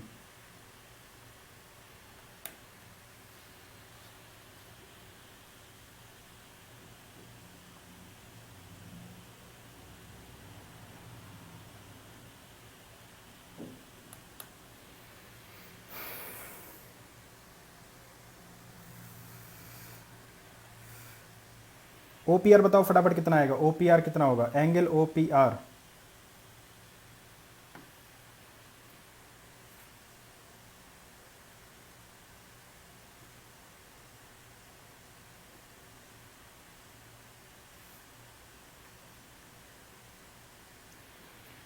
तो अगर ये सरकम सेंटर है तो कितना हो जाएगा बताओ, अगर ये सरकम सेंटर है अपने पास, तो अगर ये 55 है और ये 75 है, तो 7 5 12 13, ये कितना बचा अपने पास 50 है ना। तो ये कितना हो जाएगा अपने पास 100, क्योंकि सरकम सेंटर है, दुगना होता है रिमेनिंग एंगल का। तो अगर ये 50 है तो ये 100 हो गया, और ये अगर सरकम सेंटर है तो ये इसकी रेडियस हो जाएगी आर और आर, ठीक है। और ये भी अगर आप देखोगे तो ये भी कितना हो जाएगा मेरे पास, आर हो जाएगा।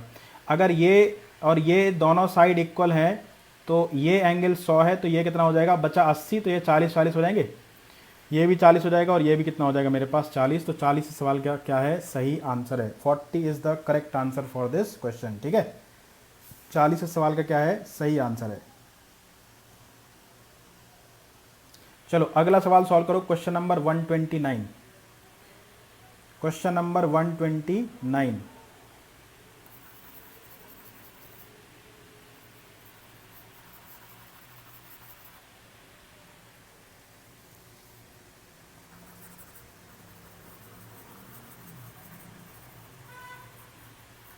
इसको सॉल्व करके बताओ फटाफट से, क्वेश्चन नंबर 129 सॉल्व करो।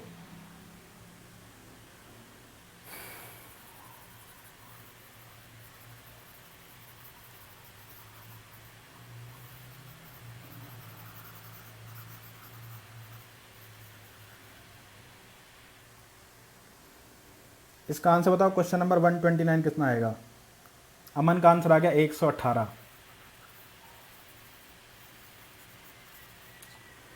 तो इसमें भी क्या दे रखा है अपने पास, इसमें भी दे रखा है अपने पास O is the circum centre of triangle P Q R. तो एक ट्राइंगल अपने पास पी क्यू आर है, ठीक है, पी क्यू आर। O इसका सरकम सेंटर है, O क्या हो जाएगा मेरे पास, सरकम सेंटर हो गया। एंगल P अपने पास कितना है, 56 है, P अपने पास 56 हो गया। और if the bisector of O Q R, इसका बाइसेक्टर है और इसका बाइसेक्टर है, ठीक है। इन दोनों को बाइसेक्टर मिल रहा है कहाँ पर, ये मिल रहा है यहाँ पर, और ये मिल रहा है यहाँ पर, ठीक है। If the bisector of angle O Q R and O R Q intersect each other at M, तो ये एम पर इंटरसेक्ट कर रहे हैं, then what is the value of Q M R. Q M R की value आपको बतानी है, क्यू एम आर कितना होगा। तो ये इन सेंटर हो गया, अगर ये एंगल बाइसेक्टर है तो ये किसका काम करेगा, ये इन सेंटर का काम करेगा, और ये क्या है, सरकम सेंटर है। तो अगर ये 56 है तो कितना आ जाएगा, 112 आ जाएगा। ये 112 हो गया, क्योंकि सरकम सेंटर सामने वाले एंगल का दुगना होता है। तो अगर ये 56 है तो कितना हो जाएगा, 112। और अगर ये एंगल बाइसेक्टर है, मतलब जितना एंगल ये होगा उतना ये है, और ये वाला इसके बराबर है। तो अगर ये एंगल बाइसेक्टर है, तो जहां पर एंगल बाइसेक्टर मिलते हैं वो इन सेंटर होता है। इन सेंटर पर बनने वाला एंगल क्या होता है, 90 प्लस रिमेनिंग एंगल का आधा। तो 112 का आधा कितना, 56। तो आंसर कितना आएगा इस सवाल का, 146। 146 क्या है इस सवाल का सही आंसर है, ठीक है। 146 इस सवाल का सही आंसर है, ना कि 118। सतीश का आंसर सही था, ठीक है। 146 इज द करेक्ट आंसर। ये तो सरकम सेंटर है, ये सरकम सेंटर है जो इसका दुगना हो जाएगा। लेकिन इस ट्राइंगल की अगर हम बात करें, बी ओ सी की अगर हम बात करें, बी ओ सी की, बी ओ क्यू आर की बात करें, तो ये इसका क्या हो जाएगा, इन सेंटर जो होता है 90 प्लस रिमेनिंग एंगल का आधा, ठीक है। चलते हैं अगले सवाल की तरफ, क्वेश्चन नंबर 130। 130 देखो क्या आएगा, क्वेश्चन नंबर 130, 130। क्वेश्चन नंबर 130 बताओ फटाफट क्या आंसर आएगा इसका।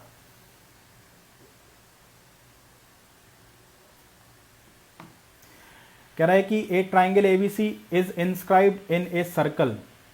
is inscribed in a circle with center O. AO is produced to meet the circle at K and AD is perpendicular to BC.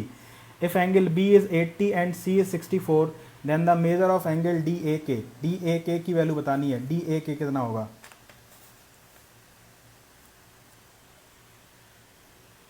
नहीं अमन, उसका आएगा 146, ठीक है। एक तो सरकम सेंटर होगा और दूसरा क्या होगा उसका? इन सेंटर, ठीक है। इसका आंसर बताओ, इसका आंसर क्या आएगा?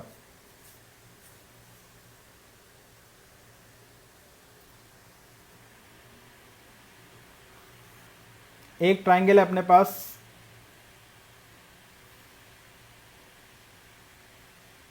ए बी और सी, ठीक है। एक ट्राइंगल है अपने पास ए बी और सी,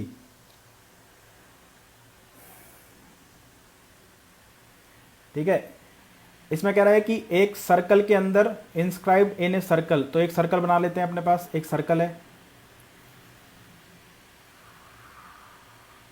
ठीक है। एक सर्कल है अपने पास जिसका सेंटर ओ है, ओ सेंटर हो जाएगा इसका, ठीक है। ओ अपने पास सेंटर हो जाएगा, ठीक। थोड़ा सा इधर बनाते हैं सेंटर, क्योंकि अभी हमें एक पॉइंट और बनाना है इसका, ठीक है। ओ अपने पास सेंटर हो जाएगा, इसका सेंटर बना लेते हैं ओ। ए ओ को जब आपने आगे बढ़ाया, ए ओ को जब आपने आगे बढ़ाया तो इसने अपने सर्कल को काटा कहाँ पर? के पर, ठीक है। सर्कल को काटा इसने कहाँ पर? के पर, ठीक है। ए ओ को जब आपने आगे बढ़ाया तो इसने सर्कल को इंटरसेक्ट किया के पे। फिर कह रहा है कि A D is perpendicular to B C, तो यहाँ से हमने एक परपेंडिकुलर ड्रॉ किया, ये परपेंडिकुलर है अपने पास, A D is perpendicular to B C. If angle B is 80, अगर ये 80 है, ठीक है, एंड सी इज 64, और ये कितना है अपने पास? 64 है। अगर ये 80 है, 64 है, तो एंगल ए अपने पास कितना बच जाएगा? ये बच जाएगा पूरा अपने पास 36। ये कितना हो जाएगा अपना? पूरा 36 हो जाएगा, ठीक है।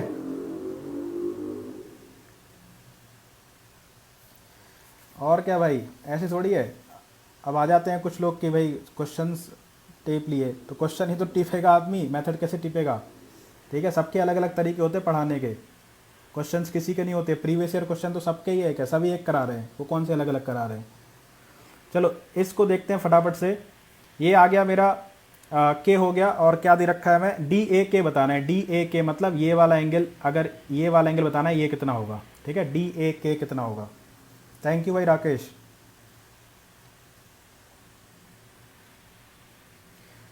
तो राकेश का आंसर बी आया, 16 डिग्री। देखो सबसे पहली चीज़, अगर हम इसको इससे मिला देंगे तो हमें सारी कहानी पता चल जाएगी ना। अगर हम इसको इससे मिला देंगे, ये क्या है? सरकम सेंटर हो जाएगा ना। अगर किसी सर्कल के सरकमफ्रेंस पर किसी ट्राइंगल के 3 वर्टेक्स हैं तो वो ट्राइंगल कहलाता है, मतलब ये सर्कल कहलाएगा इसका सरकम सर्कल। तो ये सरकम सेंटर हो जाएगा। तो अगर ये 64 है तो आप मुझे बताओ कि ये कितना हो जाएगा? तो आपको कि सर ये इसका दुगना हो जाएगा, मतलब 128 हो जाएगा। तो आप मुझे बताओ कि ये कितना हो जाएगा? तो आपको कि सर ये हो जाएगा 52, क्योंकि ये स्ट्रेट लाइन है, इसको आगे बढ़ाया गया था। तो सीधी रेखा पर बनने वाले एंगल का सम कितना होता है? 180। तो अगर ये 128 है तो ये कितना हो जाएगा मेरा? 52 हो जाएगा, ठीक है। ये 52 हो गया। अब आप एक छोटी सी चीज़ जानते हो कि अगर आप देखोगे कि किसी भी ट्राइंगल के तीनों वर्टेक्स अगर सर्कल की सरकमफ्रेंस पे हैं, तो अगर आप देखोगे ये वाला ट्राइंगल ए बी और के, ये वाला ट्राइंगल भी, इसके तीनों वर्टेक्स भी कहां पर है? सर्कल की सरकमफ्रेंस पर है, ठीक है। अगर आप देखोगे तो इसके तीनों वर्टेक्स भी कहां है? सर्कल की सरकमफ्रेंस पर है, ठीक है। आपको पता है कि एक्यूट एंगल, ऑब्ट्यूज एंगल और राइट एंगल, तीनों के सरकम सेंटर अलग अलग होते हैं, जानते हो ना। बात करेंगे अभी सेंटर्स के बारे में, अभी तो सिर्फ जितना जरूरत था उतना ही बता रहा हूं, ठीक है। तो अगर ये इसका सरकम सेंटर है और ये एंगल मेरे पास 52 है, तो ये एंगल कितना हो जाएगा? 26 हो जाएगा। मतलब हमें ये एंगल मिल गया कितना? 26, ठीक है। ये वाला एंगल अपने पास कितना हो गया? 26 हो गया। आप मुझे बताओ, ये 90 है यहाँ पर, ये 80 है यहाँ पर, ठीक है। 9 और 8 17, तो ये यहाँ से यहाँ तक कितना हो जाएगा अपने पास? 10 हो जाएगा। अब ये पूरा एंगल 26 था, ये 10 है, तो ये कितना बचा अपने पास? 16 बचा। इस सवाल का आंसर कितना हो जाएगा अपने पास? 16 इस सवाल का क्या है? सही आंसर है। बताओ आई बात समझ में या नहीं?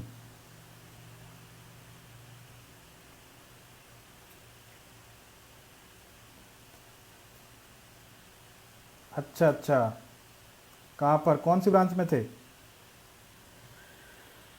इसका आंसर कितना आ जाएगा मेरे पास? 16 आ जाएगा। ठीक है, 16 इस सवाल का सही आंसर है। इसमें देखो अगर कोई डाउट है तो।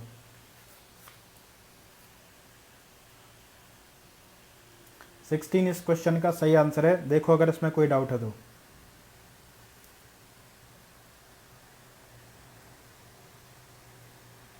चलो अगला सवाल देखो, क्वेश्चन नंबर 131, क्वेश्चन नंबर 131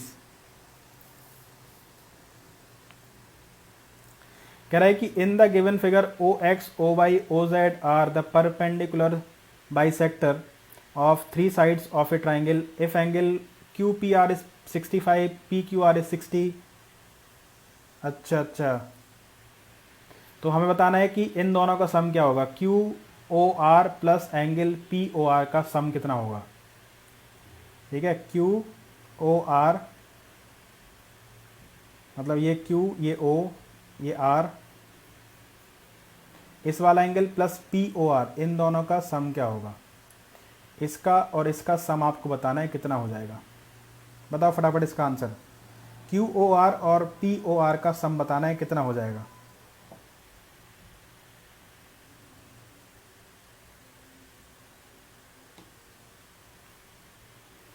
ये तो बहुत ही सरल है।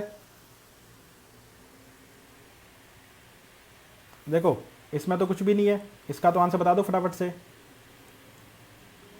ये ट्राइंगल है अपने पास P, ये Q और ये R।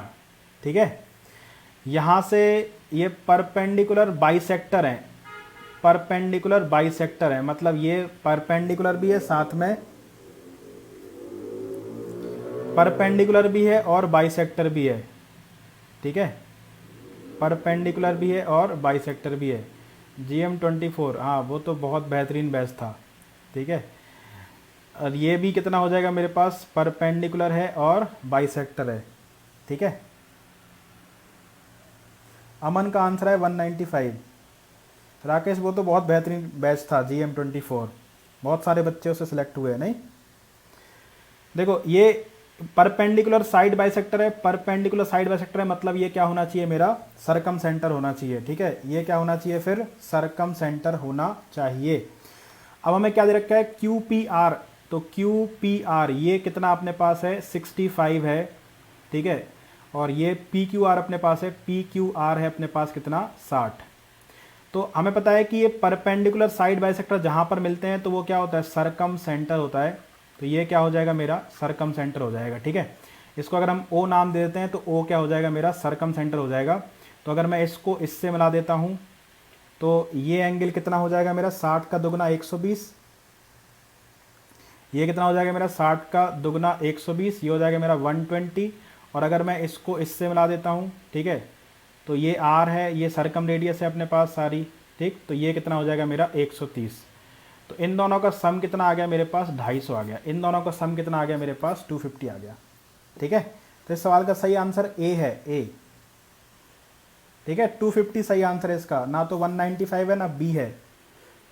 ठीक, अगर ये 60 था, मैंने अभी आपको बताया ना कि जहां पर किसी ट्राइंगल में साइड परपेंडिकुलर बाइसेक्टर मिलते हैं, साइड परपेंडिकुलर बाइसेक्टर मिलते हैं जहां पर भी, वो क्या होता है मेरा, सरकम सेंटर होता है। वो क्या होगा मेरा, सरकम सेंटर होगा। ठीक है, ध्यान रखना ये बात, यही तो इंपॉर्टेंट चीजें हैं जो बेसिक में आपको पता चलती हैं। ठीक है, तुम ही बच गए, तुम भी लगा दो जोर सारा। चलो क्वेश्चन नंबर 132 देखो, क्वेश्चन नंबर 132 देखो फटाफट, इसको सॉल्व करो, क्या आंसर आएगा इसका। 132, इसमें भी डायग्राम दे रखा है, इसको भी मैं बना देता हूं डायग्राम को। ये अपने पास ए है, ये बी है अपने पास, और ये सी है। ठीक है, यहाँ से ये लाइन खींची गई और ये कह रहा है कि O is circum centre, O circum centre है अपने पास, बोल दिया उसने सरकम सेंटर है। और ये अपने पास डी है, और ये जो बी सी है वो सी डी के बराबर है। ए बी डी अपने पास कितना है, ए बी डी अपने पास है 20, और ये अपने पास थीटा है। थीटा की हमसे वैल्यू पूछ रहा है, बताओ फटाफट क्या आंसर आएगा इसका। थीटा की वैल्यू पूछ रहा है, क्या आंसर आएगा इसका। क्वेश्चन नंबर 132,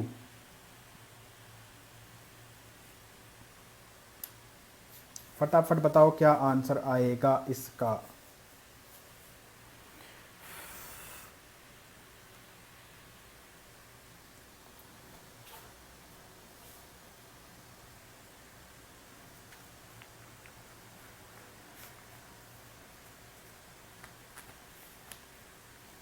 उस GM24 में तो बहुत सारे बच्चे थे, 200-250 बच्चे थे लगभग, है ना।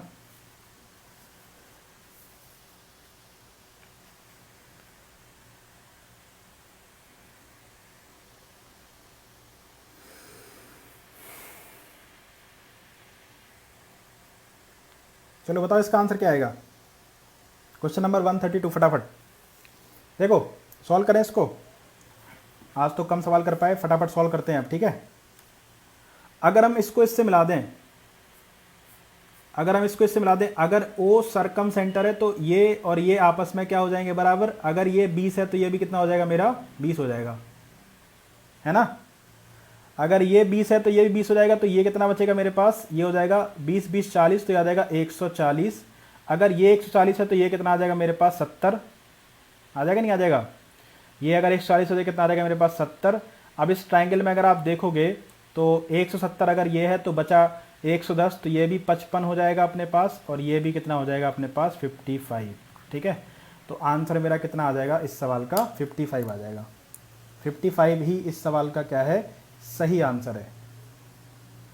इसका आंसर ए आएगा, ए, ठीक है। 55 देखो, सरकम सेंटर है, सरकम सेंटर तो मैंने बताया था, सरकम सेंटर से लेकर के जो वर्टेक्स तक की डिस्टेंस है वो बराबर होती है।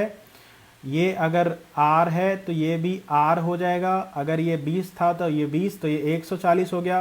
सरकम सेंटर पर बना एंगल सामने वाले एंगल का दुगना होता है, तो ये फिर इसका आधा हो जाएगा। अगर ये 140 है तो ये 70 हो जाएगा। इस ट्राइंगल में ये दोनों साइड आपस में बराबर हैं, तो 70 है तो बचा कितना, 110, तो ये 55 हो जाएगा, और ये भी कितना हो जाएगा, 55 हो जाएगा, ठीक है।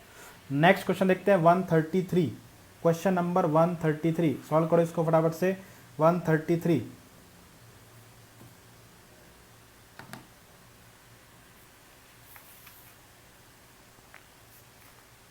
क्वेश्चन नंबर 133 फटाफट सॉल्व करो। कह रहा है कि in triangle ABC the internal angle bisector of angle A, B and C intersect the circumcircle at P, Q and R respectively. If angle A is 36, BQR is 20, then CRQ कितना होगा, CRQ कितना होगा, बताओ फटाफट से।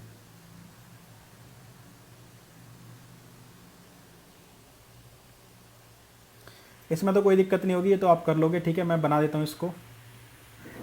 ये हमने एक सर्कल बनाया और ये हो गया अपने पास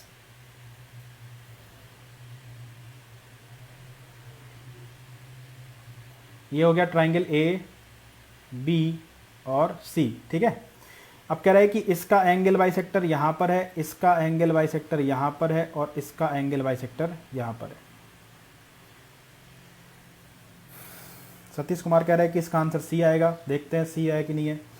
तो जो A का है, ABC का एंगल बाइसेक्टर कहाँ पर मिल रहा है, PQR पर, ठीक है। ये PQR, तो ये P हो जाएगा, ये Q हो जाएगा, और ये कितना हो जाएगा, R हो जाएगा। अगर ये एंगल बाइसेक्टर है तो ये हो जाएगा एंगल बाइसेक्टर, ये एंगल बाइसेक्टर है, ठीक है। और ये वाला भी क्या हो जाएगा अपने पास, एंगल बाइसेक्टर हो जाएगा, ठीक है। हमें क्या दिया हुआ है, इफ एंगल A इज 36, अगर A 36 है, A अपने पास 36 है, और एंगल BQR, तो BQR मतलब ये वाला एंगल हमें दे रखा है, कितना है अपने पास, BQR अपने पास दे रखा है, BQR अपने पास है 20 डिग्री, ठीक है। तो हमसे पूछा है कि CRQ कितना हो जाएगा, CRQ ये वाला एंगल हमें बताना है, ठीक है। B आएगा। देखो, अगर ये इंटरनल एंगल बाइसेक्टर इंटरसेक्ट करते हैं तो ये क्या होना चाहिए मेरा, इन सेंटर होना चाहिए, और इन सेंटर पर बना एंगल क्या होता है, 90 प्लस रिमेनिंग एंगल का आधा, तो ये कितना हो जाएगा, 36 का आधा 18, तो ये कितना हो जाएगा 108, ठीक है। अगर ये 108 है तो ये भी कितना हो जाएगा मेरा 108, 108 प्लस ये हो जाएगा मेरा कितना 128, 128 है तो ये कितना हो जाएगा मेरा 52 डिग्री। ये इस सवाल का आंसर क्या आ जाएगा मेरे पास 52 आ जाएगा। ठीक है, कौन सा ऑप्शन हो जाएगा मेरा डी। डी इस सवाल का सही आंसर है। 52 is the correct answer for this question. ठीक है,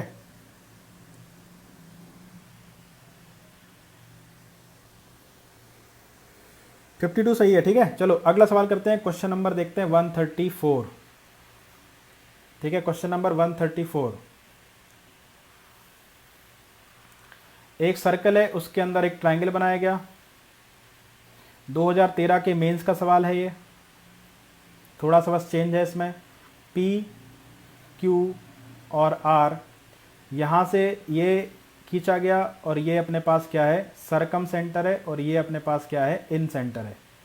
ठीक है, I and C are respectively in centre and circum centre of the triangle line P I is extended. P I को आगे बढ़ाया जिसने सर्कल के सरकमफ्रेंस को डी पर काटा। If angle Q C D मतलब यहाँ से अगर मैं इसको मिला देता हूँ क्यू सी डी तो ये वाला एंगल अपने पास कितना है, ये वाला एंगल है अपने पास क्यू सी डी अपने पास x है, ये अपने पास x है। एंगल पी क्यू आर ये q अपने पास कितना है y है। ठीक है, ये y है। क्यू आई डी ये वाला एंगल अपने पास कितना है क्यू आई डी, ये वाला एंगल दे रखा है मुझे क्यू आई डी, ये वाला एंगल क्यू आई डी, ये वाला एंगल कितना है अपने पास x है, क्यू आई डी जेड है। ठीक है, तो हमें इसकी वैल्यू बतानी है। बताओ क्या आएगा इसका आंसर। क्यू आई डी अपने पास कितना है जेड है, तो इसका आंसर क्या आएगा बताओ फटाफट से।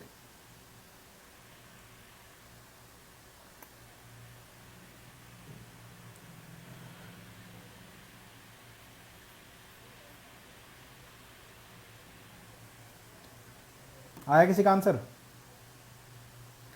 तो देखो इन सेंटर को वर्टेक्स से मिलाने वाली लाइन क्या होती है, एंगल बाइसेक्टर होती है। अगर ये इन सेंटर है तो इन सेंटर को अगर हम वर्टेक्स से मिला देंगे तो ये क्या हो जाएगा एंगल बाइसेक्टर। तो अगर ये y है तो ये कितना हो जाएगा y/2। ठीक है, ये y/2 हो जाएगा। दूसरा, अगर मैं इसको इससे मिला देता हूँ, इसको इससे मिला देता हूँ तो अगर मैं यहाँ पर डायग्राम बनाता हूँ ये, ठीक है, ये इस तरीके से था डायग्राम। ये अपने पास क्या है P, ये अपने पास Q, ये अपने पास D और यहाँ इसका सेंटर यहाँ पर है, इस सर्कल का सेंटर ये है C। ठीक है, तो अगर ये x है तो ये कितना हो जाएगा मेरे पास x/2 हो जाएगा। ठीक है, तो अगर ये x है तो ये कितना आ जाएगा मेरे पास x/2।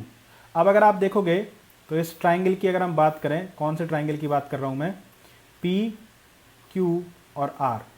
ठीक, यहाँ पर ये लाइन आगे बढ़ाई गई थी, ये I था, ये कितना मिला मुझे y/2, ये कितना मिला मुझे x/2 और ये कितना है मेरे पास z है। तो हम लिख सकते हैं कि z बराबर एक्सटीरियर एंगल हो गया, z बराबर हो जाएगा x/2 प्लस y/2। तो 2z बराबर हो जाएगा अपने पास x प्लस वाई। मतलब x प्लस वाई की जगह हम कितना रख सकते हैं 2z रख सकते हैं। इसमें देख लेना कोई डाउट हो तो यहाँ से 7 कॉमन ले लो, 7 कॉमन ले लिया तो x प्लस वाई अपॉन में कितना आ जाएगा 2z आ जाएगा। ठीक है, 2z आ जाएगा यहाँ पर, 2x नहीं होगा 2z होगा यहाँ पर। ठीक है, 2x नहीं होगा, कितना हो जाएगा यहाँ पर 2z। ठीक, तो x प्लस वाई की जगह रख देते हैं हम 2z, तो यह आ जाएगा 7 इंटू 2z अपॉन में 2z, z से z जाएगा, 2 से 2 जाएगा, तो आंसर कितना आ जाएगा अपने पास 7 आ जाएगा इस सवाल का। ठीक है, देख लो अगर इसमें कोई दिक्कत हो तो 7x plus 7y upon 2z होगा यहाँ पर। ठीक है, तो इस सवाल का आंसर क्या आएगा मेरा डी आएगा, बी नहीं आएगा, डी आएगा इस सवाल का आंसर। ठीक है, देखो इसमें कोई डाउट है क्या। अगले क्वेश्चन पे चलूं। क्वेश्चन नंबर देखते हैं 135। चलो इस सवाल को सॉल्व करो फटाफट से। क्वेश्चन नंबर 135 आज की क्लास का 15वां सवाल, और इसी सवाल के साथ आज का सेशन खत्म करेंगे। ठीक है, कह रहा है कि in the given figure I is in centre, तो ये I है। ठीक है, मैं बना देता हूँ यहाँ पर, ये अपने पास सर्कल हो गया, ये एक ट्राइंगल है इस तरीके से। ठीक है, ये अपने पास हो गया A, ये अपने पास हो गया B और ये हो गया अपने पास C। यहाँ से एक लाइन खींची हमने, ये अपने पास M है और ये अपने पास क्या है, I है। ठीक है, ये अपने पास क्या है, I है। इन the given figure I is the in centre of triangle ABC if I से लेकर के M तक, ये अपने पास कितना है, 6 है। IM is equal to 6, then find the length of BM। तो B से लेकर के M तक की हमें वैल्यू बतानी है, BM कितना होगा, बताओ फटाफट आंसर बताओ इसका क्या आएगा। BM की वैल्यू बताओ क्या आएगी, what is the value of BM।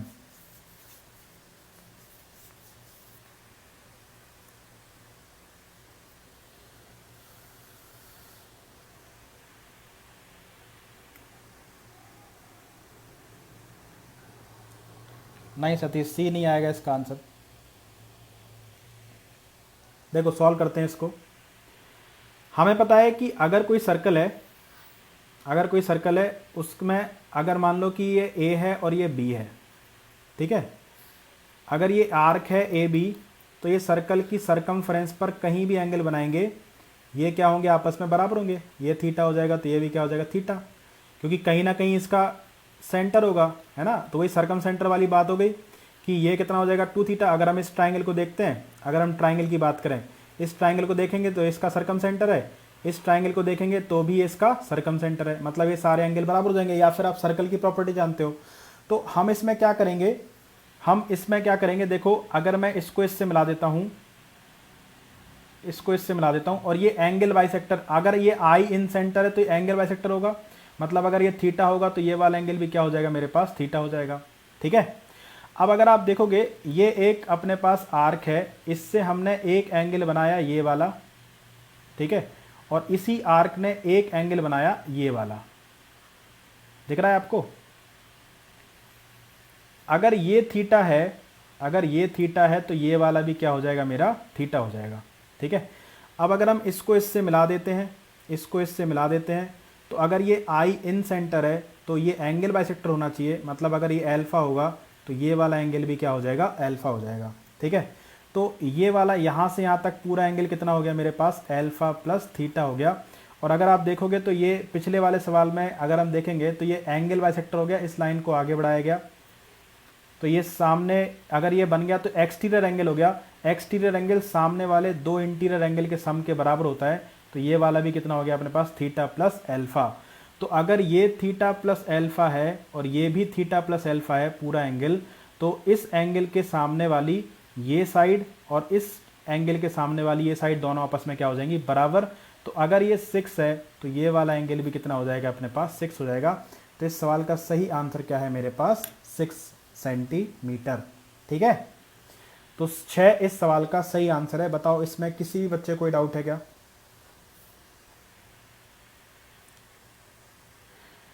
देखो ये एंगल, अगर ये आई इन सेंटर है तो ये एंगल बाइसेक्टर होगा, तो अगर ये थीटा है तो ये वाला भी थीटा हो जाएगा। और अगर आई इन सेंटर है तो अगर ये अल्फा है तो ये वाला भी अल्फा हो जाएगा। ठीक है, और फिर हमने ये वाली आर्क देखी थी, इसने अगर सर्कल की सरकमफ्रेंस पर अगर यहाँ पर थीटा बनाया तो यहाँ पर भी कितना बनाएगा, ये थीटा बनाएगा। ठीक है, तो ये थीटा था, ये अल्फा, तो ये पूरा एंगल कितना हो गया मेरे पास, अल्फा प्लस थीटा।